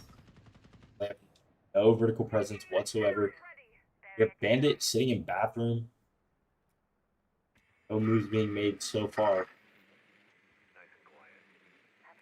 They're looking to take control of CC here. Looks like Lloyd's going to be opening up the wall in detention down below. Bandit can't do anything about it. Like this Maverick has that propane torch that can cut through the wall. Looks like Zane's going to take Flash first is blood. gone. Master That's a Blue gets very the first crucial pick. kill. Fuse is already Ooh, might working get a his cluster vertical. charge kill here. Fuse needs to get his flanks up there with the Nomad. He's running downstairs. Interesting to see the Bandit that's in bathroom. I wonder if that's kind of like a Oh, rat position. Barely knows he's there, but the drone gets shot. But Bandit gets still the upstairs. heck out of dodge. still alone. If it's left on the clock, there's still plenty of time for South No one Winneshiek to flanking start though. making their plays, making their vertical, pressuring the defense to play in their weaker positions here. He's just working that vertical. He does have breeze charges. He does not have hard breeze charges though, so he's not able to get a hatch. Yeah, the only one that could really get a hatch is the Maverick, but I'm not sure if he has enough torch left. That's breeze. Ooh, Lloyd really jumps to the bomb site. They are planting the diffuser. Oh, gets off though. They're alerted to his presence by the fender going off. I tried to potentially walk through that door and swing him. Look at the impact nade. Oh, they get double swung. Beautiful play by Osage right there. Eagle does get picked off. They have though. the diffuser in sight. That's like the perfect position for them to have the bomb. On the left. So South Winneshiek are gonna have to probably go for kills here if they want to eke this round down, eke this map. Fuse is gonna have to get off vert here. He does. 50 seconds left to go in the round. Kai, Zane, and Garmadon all left alive. 2 in the mid lobby, 1 detention. They have to collapse on these players. Gotta catch this revive here. Zane gets one. Zane gets He one almost doesn't in a know- second. Kai doesn't know where he's at. Now 40 he knows. seconds left. Does he go for the Zane revive? gets 2. 3 versus 1. 35 seconds left. It is a 1v3 situation on 1 HP and a dream with 30 seconds left to go on the clock. They still do not have the diffuser in their possession. And Zane will get the last kill, and South Winneshiek will win map number 1, going all the way into overtime in a very, very close thriller of a first map. Said it. Holy buckets. We said there would be a comeback. 5 versus 5. 1 to 5 comeback for 6 South to 1. Winneshiek. 6 to 1. 6 to 1. It was 6 to 1. They were putting in that work. Only takes those 2 last rounds in overtime to really just make or break, a round. I believe.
NACAD's first ever esports certification is now live.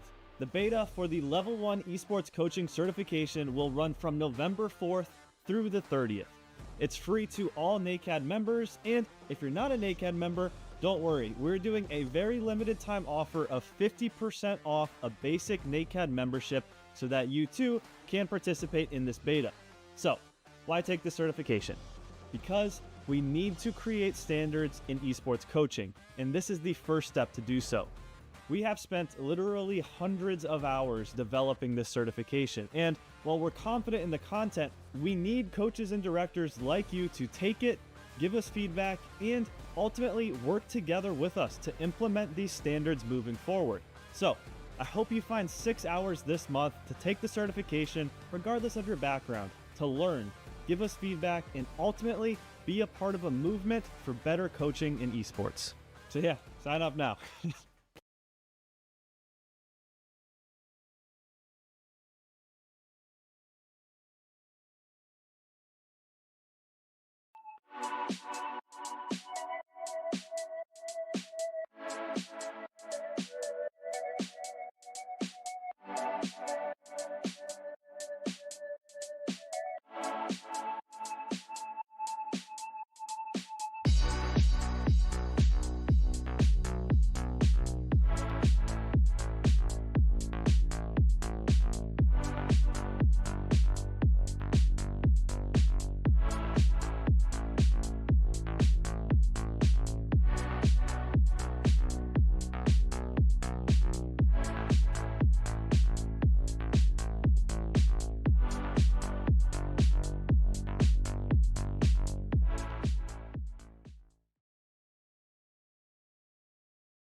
before I started working out, I noticed how I was just generally depressed, honestly. I felt depressed. I felt like I had a lot of anxiety when it came to meeting new people or when it came to my performance in game. I noticed that as soon as I started working out, pretty much most of it went away. I would definitely say that there's a correlation between it, for me at least. And in the past month or so, I was like, oh, I'm gonna try to be healthier. And I just noticed a massive increase in energy and mood, also focus. In terms of my League of Legends practice, I was able to focus for a way longer period, but just because I'm eating better, I'm working out, meditating in the morning and night. I think that all three of those things help me a lot. And I'm gonna be very disciplined on that front. And I think that's one of the main things for me, because I think if I do all of those things, it'll sort of just feed into the game.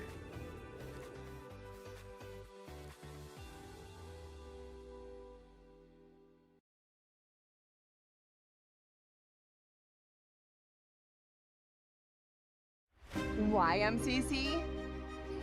Competitive athletics, affordable tuition, on-campus living, online courses plus 2 campus locations, unique programs, career training,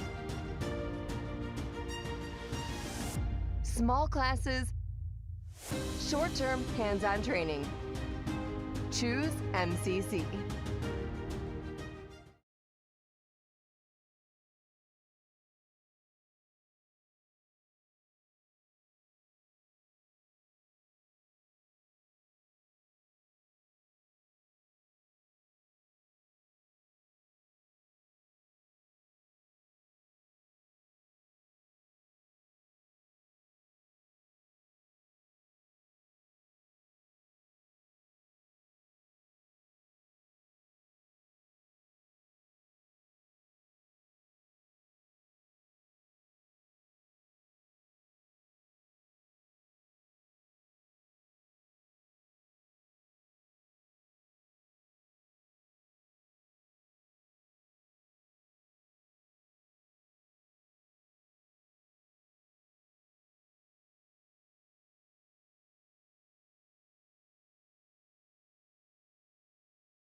All right, and welcome back to round number 2 of South Winnipeg versus Osage. South Winnipeg barely eking out a win in the first map on border, winning 8-7 against Osage, coming back from a 1-6 down in the round count. So, in a very impressive shot by South Winnipeg to get that map. So, we're going to see on Clubhouse what Osage and South Winnipeg have for this map.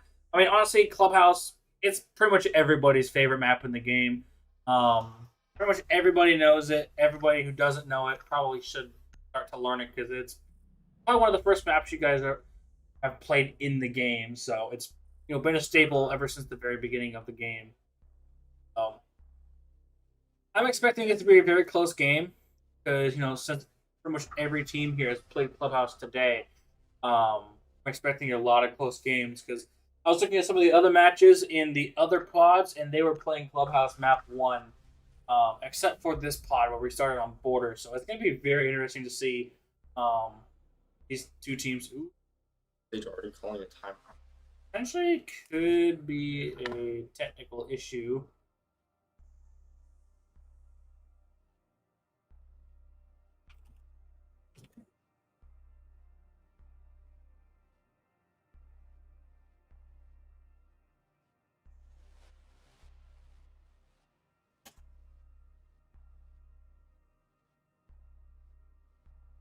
Well, they used their one and only timeout. That's one thing I have not seen a lot of today. I've only seen it once, is the teams use their timeouts. Yeah, I mean, honestly, most of the time, I think it's mainly just like small things that the players can solve pretty quickly without needing the time. But one powerful thing I've noticed, especially in our season, is that timeouts break. They break a flow state. Yeah, they break. I agree. They definitely break the flow state, break up the momentum, and you can change up how you play your strategy, either attack or defense. But I mean, honestly, most of the time, most of these teams, it's just small things that they need to change that they can decide in the pick phase or in the ban phase. So, starting on basement here on Church, I like to see the Tachanka pick. Honestly, I really like it. Because honestly, he's kind of, sure he's kind of, the meme, the Lord. But, really good LMG that helps make site set up. He has 20 flames that last for a good amount of time. He's a really good anchor. He's kind of like an alternative to Smoke in a way that he can just deny a lot of times. Bring in the Castle yet again. Bring in the Valkyrie, which is very nice because Valkyrie is very popular on the base and bomb, due to the ability to throw C4s from the bottom of the floor onto the kitchen hatch, which is a very important piece of map control for the attackers. Now, they banned Azami and Mira, which is probably why South Winnipeg decided to go basement first, but they did not get rid of the Ram for them. Yeah, it makes sense that they go basement first because they still have the Cade up, which he usually gets banned, first or second ban, because some teams like to ban both Bandit and Cade just to get rid of the wall denial operators, as well as getting the hard breach when they go onto the defense. So, because on a map like Clubhouse, that's really popular. As a matter of fact, the pick, just barely missed that kill, but immediately trades against that C4. Now that's the Deimos down, so that's actually a really good pick, but really though, South Winnipeg are kind of doing that bunker strat where you just kind of, play off of each other and play long angles. Which is a decent strat for basement in Clubhouse. Kai getting some tags, getting some yellow pings. Michael for a C4. Ooh, no. Master Wu steals kill. Shooting through the floor with that TCSG slug shotgun. Michael looks to be potentially trying to open up the hatches here. But I'm not sure they'll be able to get it open. Yeah, without EMPs, it might be hard. But you can use the Hibana pellets on soft floors to help potentially break that cake claw. Not all the players know it, but Michael will be working down his way down the main stairs, using the ram drone as cover for his crossover. Now, keeps in the Roar. Interesting that he's picking the Roar, because what she does is she has these doors panels that you can deploy through a launcher that will, upon impact on the door will close, and they kind of act like a castle on attack almost. Who gets stunned by the Ella mine. Zane kind of stuck in a corner in Arsenal here. 50 seconds left to go on the clock. Opening the church wall, opening up a lot of these lines of sight. I try to pick. Ooh, Zane gets downed. Giving it up to Kai Master Wu and Game It In. Trying to look into the church. You got 25 seconds left on the clock. Interesting choice to do a bit of drone work, but honestly, with having two dead teammates, honestly, kind of work in your favor. But Kai shuts down Smeggle walking to the door. They don't have to. Ramadan gets his first kill as well. 10 seconds left to go in a 1v3 situation. Does not get even one. Kai doing a lot of good work here, playing the Valkyrie, getting those 2 kills in the late round.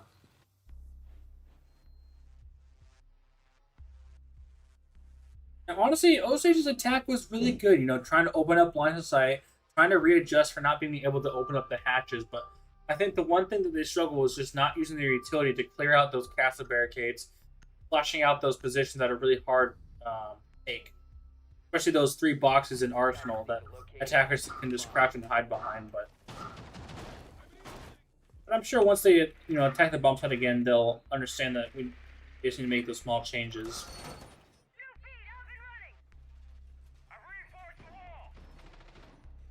Moving on to Cash CC, probably like the most popular bomb site in the game if you had to make a poll. But Zane's still bringing the Chanka, bringing the K in the castle, pretty much the exact same setup except for bringing a Warden.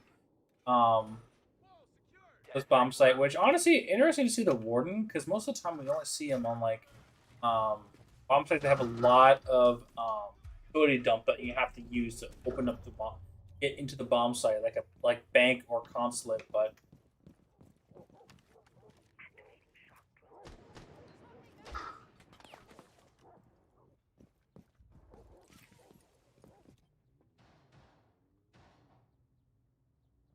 Interesting to see the Cade might not be tricking the wall. The castle playing in construction. I mean, honestly, I don't mind what they're trying to do here. Trying to take lower garage, trying to take the secret room, trying to work for a lounge take potentially. Clear out the rumors. Ooh, as a Warden's in the gun with the buff gets it down. Now that's a good kill because now the Osage team can actually get vertical onto the main wall, like what this buck is doing.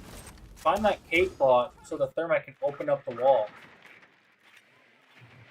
And with 2 minutes left on the clock, that's really good time usage on the side of Osage. You know, they're wasting no time getting in the building, taking a space, and actually making an impact on the round. His head there, but I just barely saw his head, but Cubes get his first pick of the round, putting it into a 5v3. Working his way up the main stairs with the second kill on a Kai with that 417 DMR. Packs a very big punch. He's shot at pretty much anybody that comes in his path. The castle's kind of stuck here. Cubes getting a third. Does not get a fourth, but very clean take by Osage. You know, taking the gap on red stairs. They're saying, hey, they're kind of just giving a site for free and just walking straight into sight. In fact, they didn't even need to get the wall for that. They just walked straight in.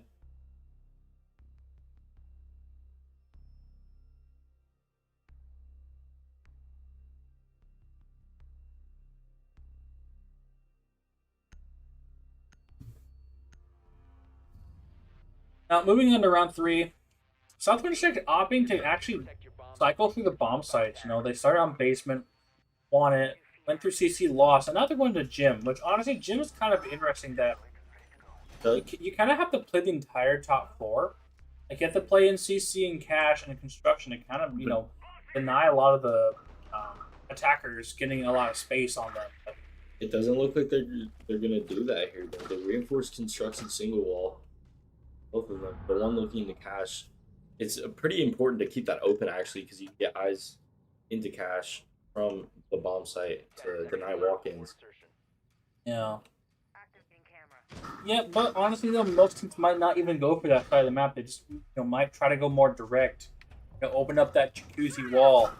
That is something I've noticed with a lot of these high school teams. They like to go with a lot of orthodox ranked style pushes here with their pushes. They like to go for direct, just take the wall, try to walk in from that. Yeah. Maybe have someone work upstairs. And we Looks see like that Masterwood's happening gonna right be now with on the Thermite. wall. Got a trick here. Thermite plants his thermite charge. Ooh, He might get get it in off? time? He Yes, does. he does. Just barely Barely. gets it in time. They do also have a Maverick on the board, which they could use it on jacuzzi wall to actually Get open this up guy's the wall, feet. Just gotta stand still. but keep spraying, you'll get he him. gets He downed him. He's He got dead. him. There goes the bandit. Oh, He gets that trades pick on right the back, though. Maverick. Gets the down on the Maverick. IQ's coming to save that Maverick, though. But the Maybe. Eagle's really close. Just barely sees his Gets a head. grenade thrown out. Oh, Actually with kills the him gas with the pipe. gas That's the pipe. second gas pipe kill we've seen today. That's unfortunate. That Nate almost missed him, but the gas grenade being right there. Logistics. Ooh. Castle gets one dead in construction. Castle trades back, putting it back into a 4v3 still in favor of Osage. Valkyrie Kai being in Logi is honestly a really good position because you can deny the player playing in construction here.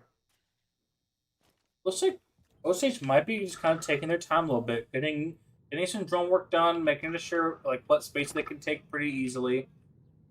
There's only 2 in sight, and Kai is in logistics, so it could potentially be a flood here. Oh, looks like they're gonna open. Oh, not Looks going like for they the hatch. opt for it. Well, Cubes gets a take on the castle. Deep in the bomb site. Ooh, gets slammed with a beautiful headshot from Kai on the bomb Cubes site. looking for this Maverick here.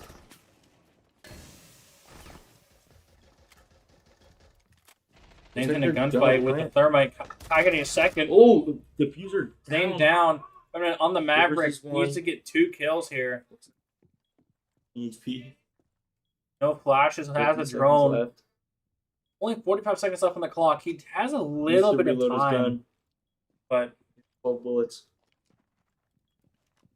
bullets might He be has to all he enter through needs. that Though. door. Can't go through Logi. There's no He's kind of rotate. just thinking of what to do here. Doesn't really know if there's only one looking at him or both, but it looks like they're just kind of just waiting for him to walk in, and he does walk in eventually. You know what? I would shoot that hatch out and let. It's a lot of time. Oh yeah, he Force could him to do go that. He for- could just shoot it and drop, but Force him to go for pits. it looks like Rooney ooh. No. Ooh, but that's not And like then Maverick behind. doesn't know either. Yeah, honestly, that's a very good point though. That that Aruni could use her DMR because DMRs can't open hatches. Just drop it in bar, make it really cumbersome for him to pick up the defuse. But no matter how they want it, that's when Ishak gets their second round. So, which now that round 4 is upon us, they can actually go back downstairs if they wanted to. Which they, without the Kate, it might be a little bit harder. Because now the attackers can open up the hatches, but honestly, it still might be a viable pick. As yet, South Winishek does go for the basement bomb site.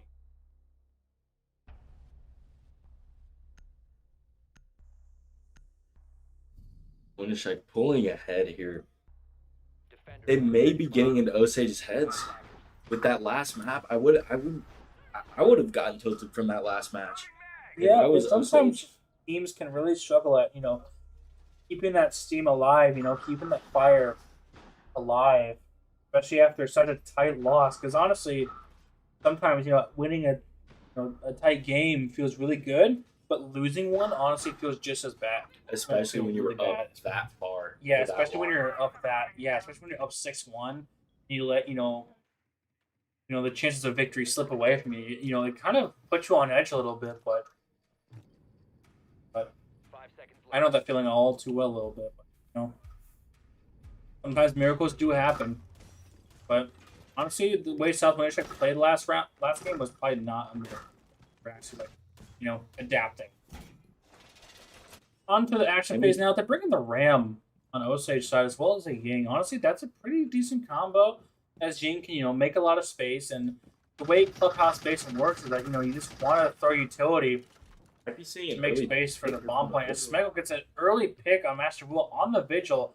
That's their entire roam presence gone. Master Rule is the only person not in the basement. pretty much everybody else in the basement on the bomb site playing together. So pretty much they have open season on opening up the vertical, opening up the hatches, doing what they need to do to complete their checklist before getting bombed down.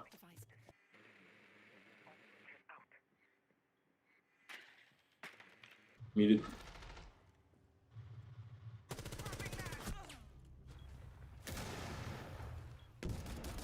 I think his cubes almost potentially had a nice cheeky little lurk there, but Zane knows what his intentions are and shuts him down.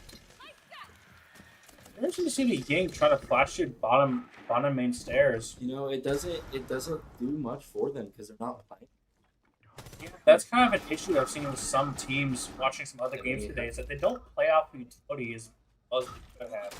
Because even a simple thing like a flashbang or a smoke grenade, playing off of it right after you throw it honestly makes a lot big of a difference. Saw the Ella, but Ella just right under him. Just trying to shred him through the floor with that shotgun. Shotgun is deadly. I agree, especially with that extended barrel, makes the damage a lot higher. Minute 10 left on the clock. Smeggle's lurking his way downstairs. But my question is, does the Valkyrie know? No, he does not. But the Ella does. Gets the refrag. Shuts him down. There is one moto. They know this. Zane looking to probably get this guy. And the Habana's also in kitchen. The castle gets his pick. Wood rotating around into blue is all down feminine, which does not come to anything, to no avail. Zane will close out the round with that beautiful DMR. South Winishek up 3-1 now in this half.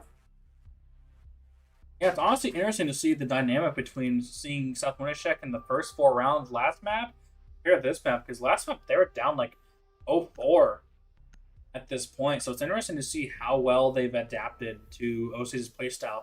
I'm sure that, 2 different maps, 2 different styles of play, but still kind of know the tendencies after you play a team a few times, especially when you're going full 15 rounds on one map.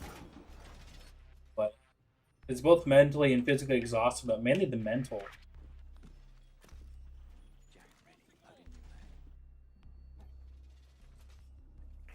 Coming back to the top floor, They are doing RCC. an interesting strat here with the Aruni and Fenrir and the castle. These are 3 operators that I rarely ever see played on this site.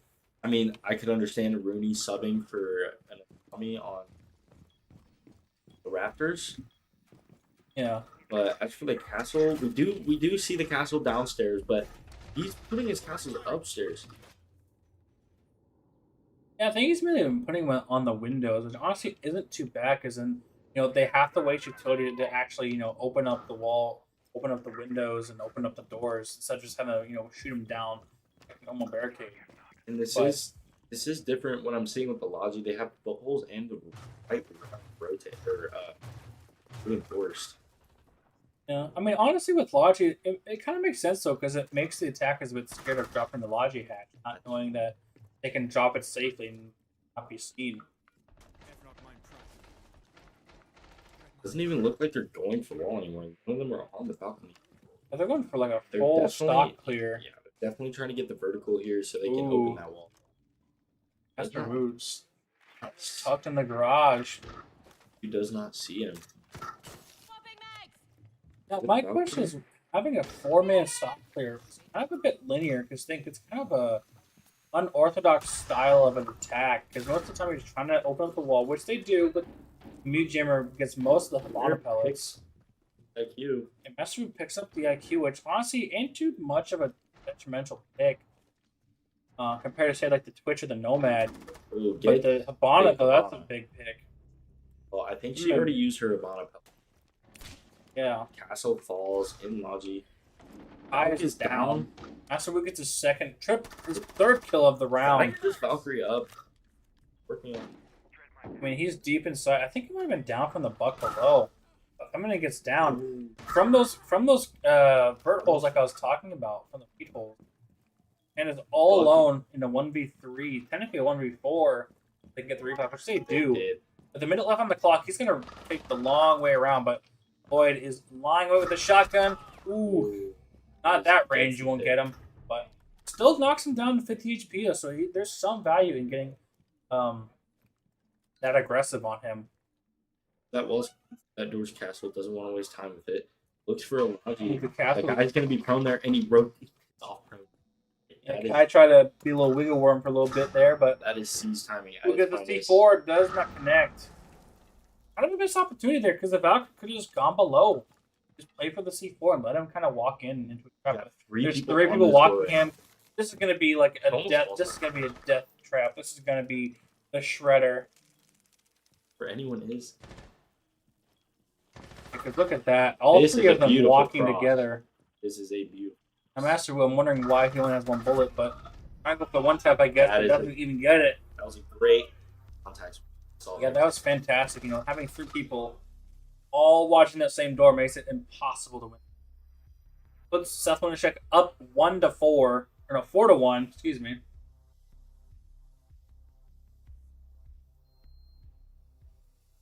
Honestly, Osage just really just reconsider how their attacks are, because like that last round, their attack was like kind of unorthodox, but it wasn't really working out for them because it was really linear.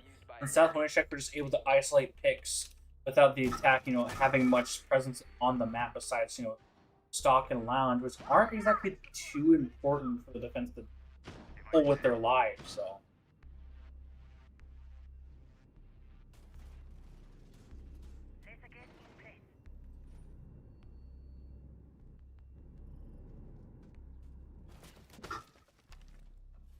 Interesting to see that Zink's still picking the Aruni. I'm wondering if he's kind of just picking it for the gun, you know? Because ever since they removed a lot of the ACOGs on defense, it's mostly been DMRs we've been seeing with ACOGs. Like a lot of people that like, you know, operators like Doc or Rook or like Goyo are more opting to pick operators like Aruni because of the ACOG, because they love having that magnified scope on them. But love how they're cycling sites this time around.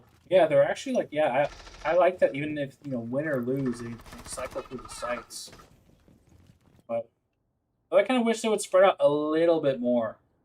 You know, play in CC, play in Ash, you know, don't give them that map space as the Ash immediately starts taking space. And they just run in.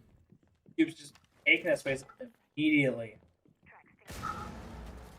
The Cats got down really low due to that tracking coming out. The second one comes out, but he escapes with his life. Oh boy, he is one lucky trouble there for a second. Will they get locked? Oh, he stands there. Yeah, just an unfortunate chain of events there, you know. But one was trying to get that little Nachi spot. Asperu picks off Benjamin, picks off another one. That's both of the cast players dead. He has one outside his window. I don't think he knows. Up to Smeggle and oh, he Bowman. does know, but he loses the gunfight with that LMG in hand. Too aggressive there. Yeah, kind of overheated. That's kind of an issue with some players that they'll have, you know, 3 or 4 especially kills at the high school level. But you know, well, even like pro players, they'll like overheat a bit and, you know, get over hyper aggressive, trying to go, you know, as they say, go for the clip, but then they, you know, die from a needless peek. But all about that discipline and knowing when to peek and when to not. Sometimes it's better to play for your team than for, you know, the flashy plays, but best to play for the win. Minute 5 up on the clock. Understanding your win condition. Smeggle still has the defuse, but he's kind of just peeking for kills here, but you know, nobody's giving him the free opportunity. He just jumps in, but kills. Jumps again. Oh, he's going for the plant. He's going to punch the cast barricade. Oh, misses his shot just barely. Planter kills Smeggle. Last one's outside the window. I don't think. Yeah, now this is the best position this Havana can play in. He can just really prone and wait for this Havana just to, you know, jump outside. Just jump out.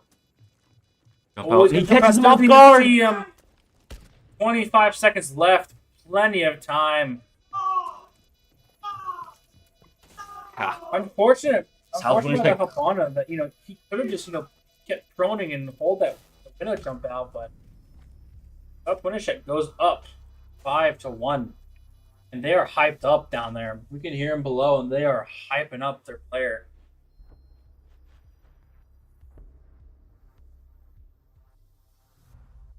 Switching over to the attack, I'm wondering if Osage might kind of have a reversal of what happened to them on Border. Potentially, like, they might pick up a few rounds and make this more of a tied game. Honestly, it's clearly been shown that this map is kind of defender-sided at this level right now.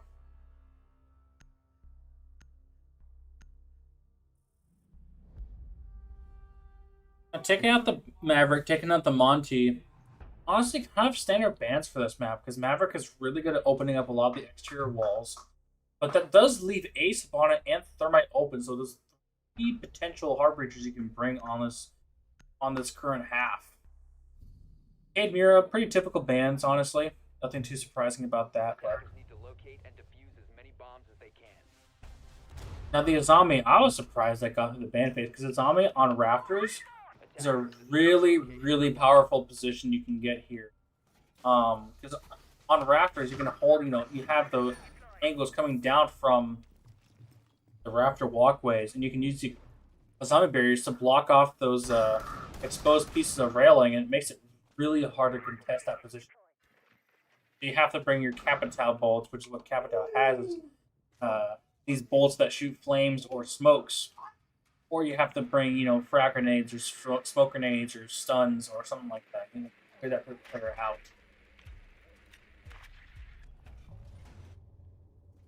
Oh no!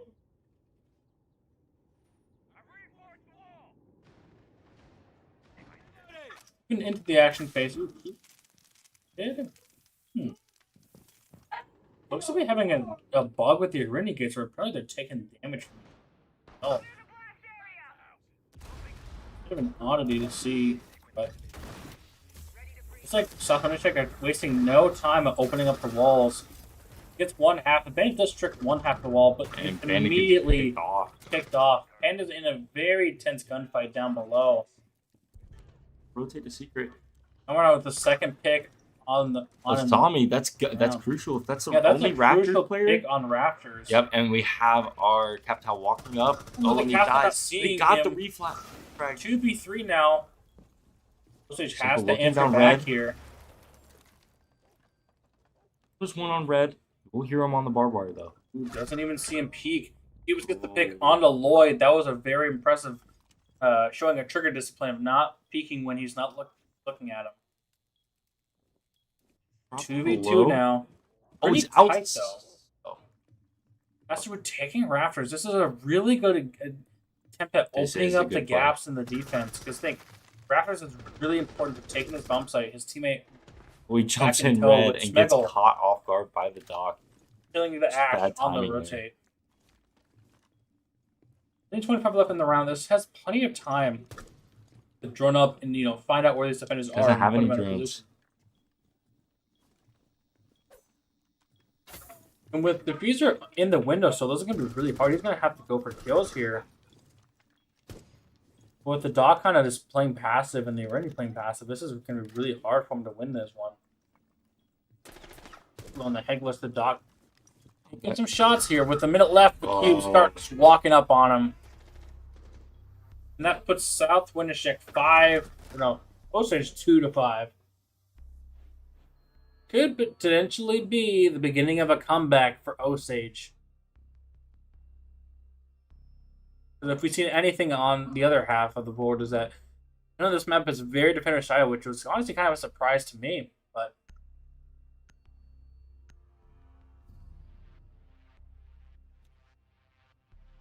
defenders, protect your bombs from being defused by attackers.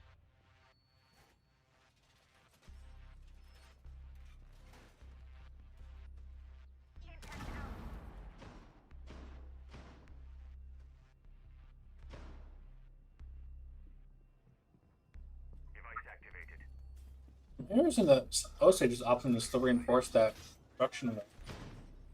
A lot of teams on the higher levels tend to open that wall up and make head holes or even to rotate to allow their players to extend throughout the entire top floor.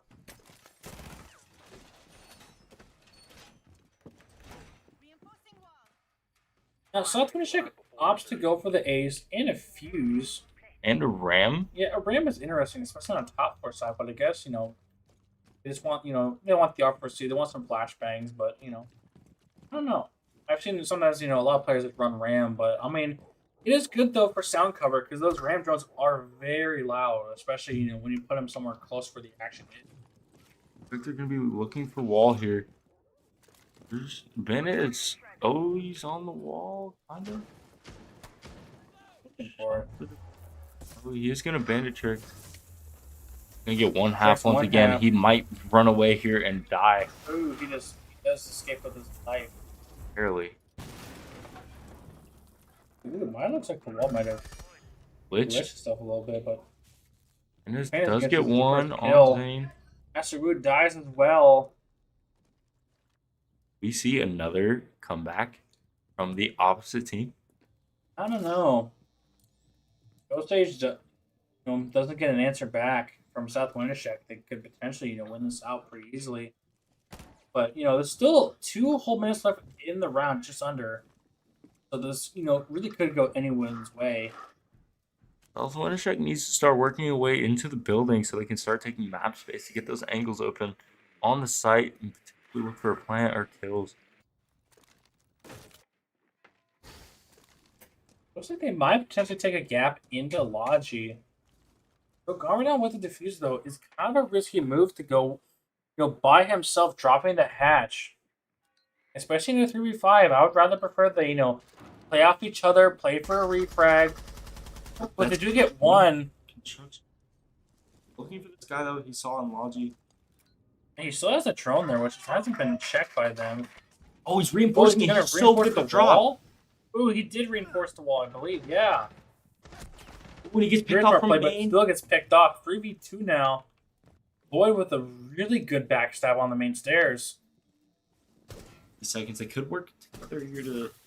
Yeah, they maybe kind pin of something. split up. He's got to shoot that default cam. He's getting ping. He's getting Legion. A C4 thrown at him. Barely misses the gas pipe. He's one lucky duck. That's by probably SC. Yeah, he's probably a cat fan because they've got 30 seconds. He's got to do something.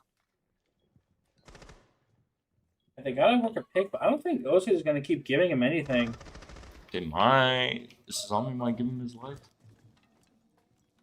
Oh, he might get the Legion barely lived. backs up. 1 HP. Yeah, they got to play a bit more disciplined. Play a bit more passive. Make the first move, yeah, just like what they do now, and they close it out the round.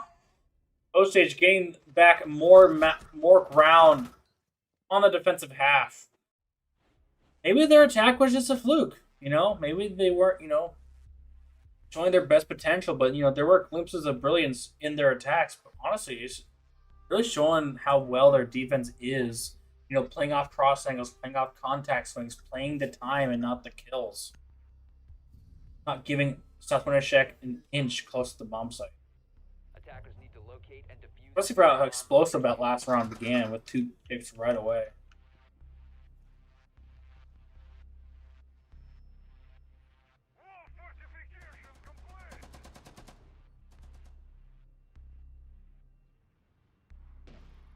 And Cuban does Tachanka. Honestly, interesting. We've seen Tachanka so many times in this bomb site, but I'm honestly really here for it though. Picking up the zombie yet again. Honestly, it's interesting to see the zombie shotgun being dropped. But honestly, on this bomb site, This is an sense, though. interesting angle I'm seeing here.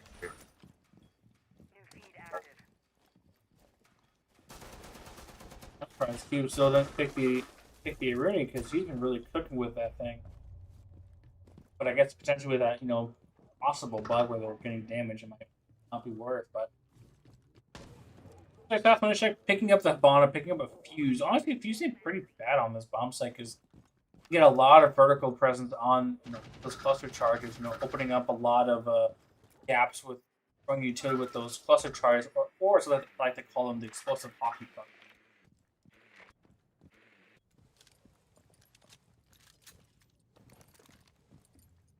Looks like Von's doing that really nice trick where you go upside down, open up the wall, open up the hatch. Otherwise, because it's a really safe position to open it up, so you're not getting C4 from below. Ooh, they're just going unchecked here. Potentially might get a really good pick here. Not found out about. He's got to apply pressure somewhere though. You know how the saying goes. Oh, Smeagol gets a nitro on the Master Wu. There goes their Ram. Only source of vertical. Yeah, unless if Gets one on cubes. yeah, but gets swung with the shotgun. I'm trying to take that Legion mine out. Now that's the diffuser. They can really just surround the diffuser and play it with their lives, like shield each other. In a 4v3, that's actually a really good position to be in. That vigil went unchecked with the 4v2. Now it's left down to Kai in a 4v1. Gets there one. goes the vigil. And it left. 1v3. Kill the Valkyrie. A pretty gross angle on the main stairs. Yeah, No very, headholes open. very crazy one-way But angle. there is one playing in Moto. Yeah, I think he's going to not probably gonna wait be for able the to swing contact out on plane. him now. We're just barely missing some shots there. Oh, and he gets He the pick. loses that He knows fight. there's one Moto, or at least thinks there is. Smegma backs up, kind of just not He giving him could be an able- inch. If these guys give him their ones, he might be able to take this home. And Smegma could probably even back up into blue or just even up the stairs and just He kind of doesn't know where he's at. Oh, he does. He knows where last is. Oh, No, no, he find the doesn't. last. Smegma He needed to take a playing little right reset on the there. bomb chassis. He had 30 seconds to one. He could have reset right there. Yeah, honestly, sometimes that's kind of what you got to do. Get that pick back up a little bit and slice the pie. Think of where he could potentially be. Break that zombie barricade. Play the game your way. Mm-hmm. Yeah, because think that a zombie barricade being there forces you to crouch and makes it really hard to swing wide and be kind of weird with your movement. Could potentially see another comeback here.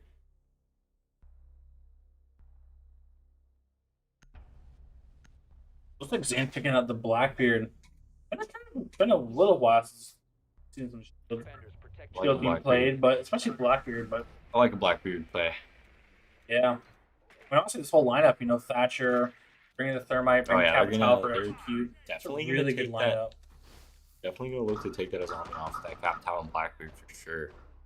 I'm honestly surprised they I didn't ban it. They banned South Check opted to ban the Vigil, which honestly kind of fair, but honestly the zombie is a really big problem if you know how to play it really well.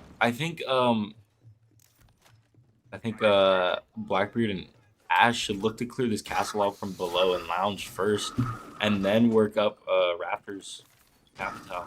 Yeah, because once you open up Rafters and open up the main wall, it's a really hard place to play because you kind of have to play there until you die. Yeah. But because if you die early in the Rafters position, that's a lot of ground lost. Just 30, 40 seconds. So Capital Blackbeard already working on it. Ash looking. She's gonna open that wall and just be able to get a angle on him. Yep. Ooh, from the bottom There of it goes. the garage. There it goes. Capital should fire this off now so we can just get the pick. Man, that's kind of the issue of not reinforcing that bottom garage. That it makes it really easy to open up the wall as he secures the kill with the Ash charge. You'll see that every day. Knows this Castle one's playing with these below. nice little fields under the castle barricades. Gets Ash open though. Once Look here, at the 1 Blackbeard. HP. This is going to Blackbeard be is very up. difficult for him. Oh, and there goes the castle. There's one on red. Ooh, Oh, almost he the almost second, gets the but double kill. Doc's 4v2. wins it out. Now 3v2. You're gonna have to work together here. Oh, Diffuser is going down. That was a They have- great distraction to get the plant down. South 20 second and 2v2 post plant. They can just have really to set up play the this Geico here. passive. I think Lloyd wants to reload his gun. He does. And my question is, how do you Play off the contact Yeah, they here. just have to play off each Oh, he's other. gonna run out. Yeah, Oh, he wait. might, but no, Might no. not. Thatcher should not be getting aggressive Yeah, here. he just has to wait. He just has to. Oh, Ooh, he's playing vertical. down He doesn't below. know. Ooh, The cubes get both. Hi. that was a crazy retake. It's like going down below because they knew that the Thatcher was right on the bomb chassis. It's pretty commonly know where the vertical presence is from below. Who just uses the bailiff shotgun pistol to shotgun out the bottom of the fort, just spray and I pray. don't think that thermite shouldn't have swung on that rappel at all. Yeah, unfortunately, you really have to wait for sound or wait for the calls. You can't really just like actively peek it because when you're They on know the rappel exactly where you're outside, at. you're right on the rappel, and the only thing they see is your head. So you're pretty much dead if you don't hit headshot first. Defenders, protect your bombs from being defused But by attackers. I don't know. South Winnipeg has been getting closer and closer, but Osage is still keeping them on their toes. Could potentially see it's looking Yeah, if we like see another another OT, I comeback. might go a bit crazy here. But I love it though. It shows that these teams are really close, In close skill in, and in play skill and styles. play style. Yeah.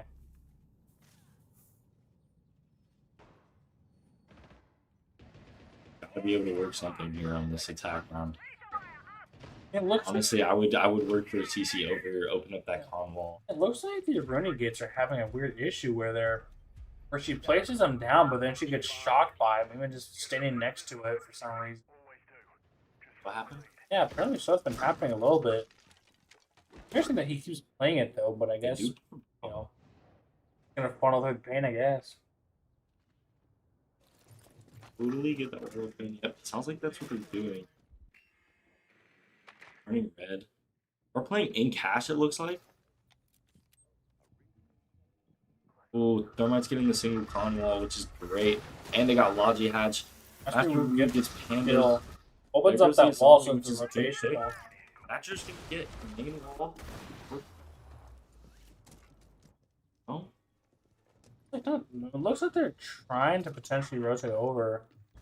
He's placing his clutch charge on the castle barricades. Masteru working his way through construction, hits a Liege Mine and a proximity alarm, so they know his presence is there. Since fighting the guy on the...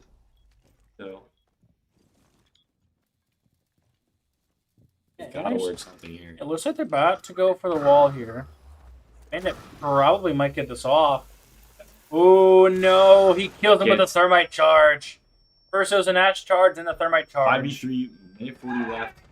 They're walking in, taking gunfights. Yeah, they're taking a lot of space. Master Wu gets and the last goes. two. Match point.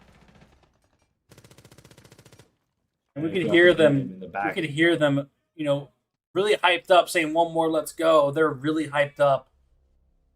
They're kind of focusing on what they need to do, which is really just, playing explosive. Like, they can, take their time, drone out things, looking at the utility, and just go all in as one entire unit. Just full bum rush the site and, overwhelm them with numbers. I just think Siege is really just a numbers game, Not even just like how many people are alive, but like how much utility that each team has, playing off of that opportunity that they have. With your team having a lot of utility and their team not having a lot of utility. So.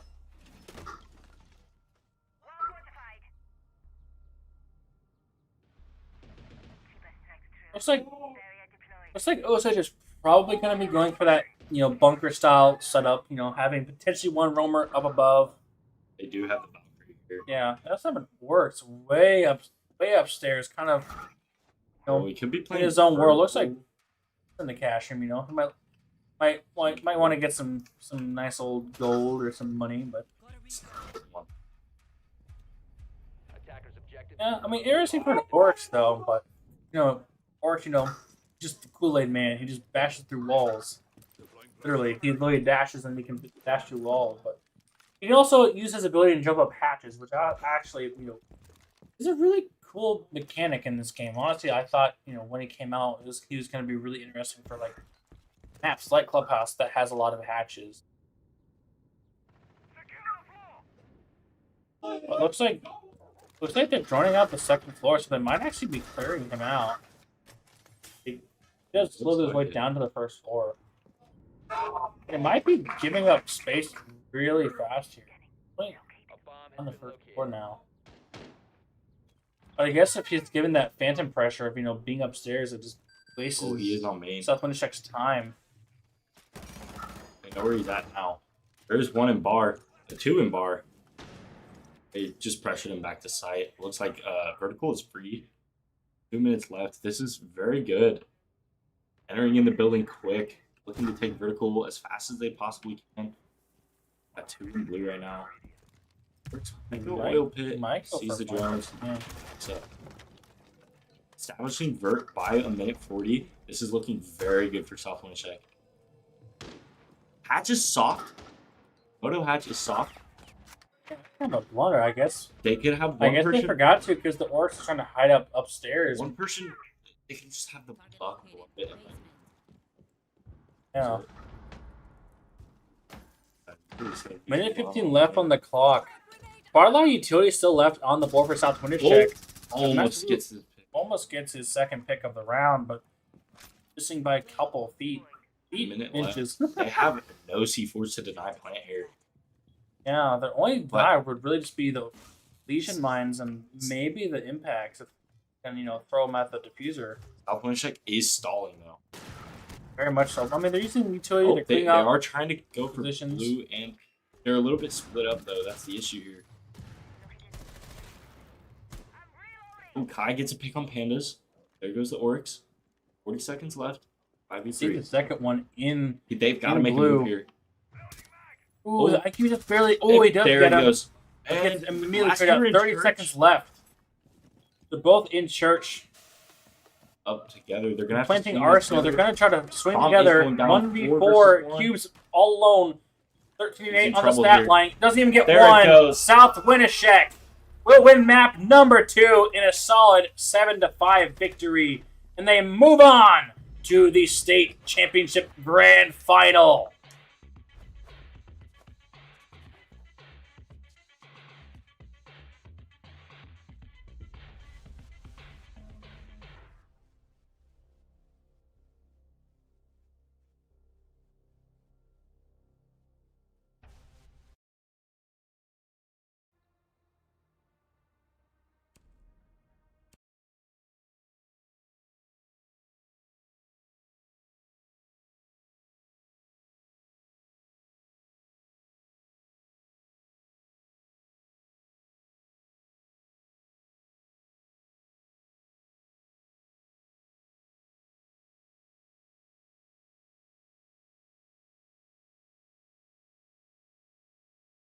Before I started working out, I noticed how I was just generally depressed, honestly. I felt depressed. I felt like I had a lot of anxiety when it came to meeting new people or when it came to my performance in game. I noticed that as soon as I started working out, pretty much most of it went away. I would definitely say that there's a correlation between it, for me at least. And in the past month or so, I was like, oh, I'm gonna try to be healthier. And I just noticed a massive increase in energy and mood, also focus. In terms of my League of Legends practice, I was able to focus for a way longer period, but just because I'm eating better, I'm working out, meditating in the morning and night. I think that all three of those things help me a lot, and I'm gonna be very disciplined on that front. And I think that's one of the main things for me, because I think if I do all of those things, it'll sort of just feed into the game.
All right, ladies and gentlemen, we are gonna be cutting this stream short on today's stream of Rainbow Six Siege action, as we're gonna be shifting down into the last few rounds of the day. We will be moving into pod number 1 for the state championship match, and pod number 2 for the third place match once those matches are completed. So, the stream will be cut soon. But if you want to watch the first place match, you will go into pod number 1 stream, and if you want to watch the third place match, you will watch pod number 2. But we will run a couple ads for you guys, and then we'll make sure to figure things out and make sure which streams are going to be cut, and we'll let you know when. So just hold tight and stick around and enjoy these few short ad breaks.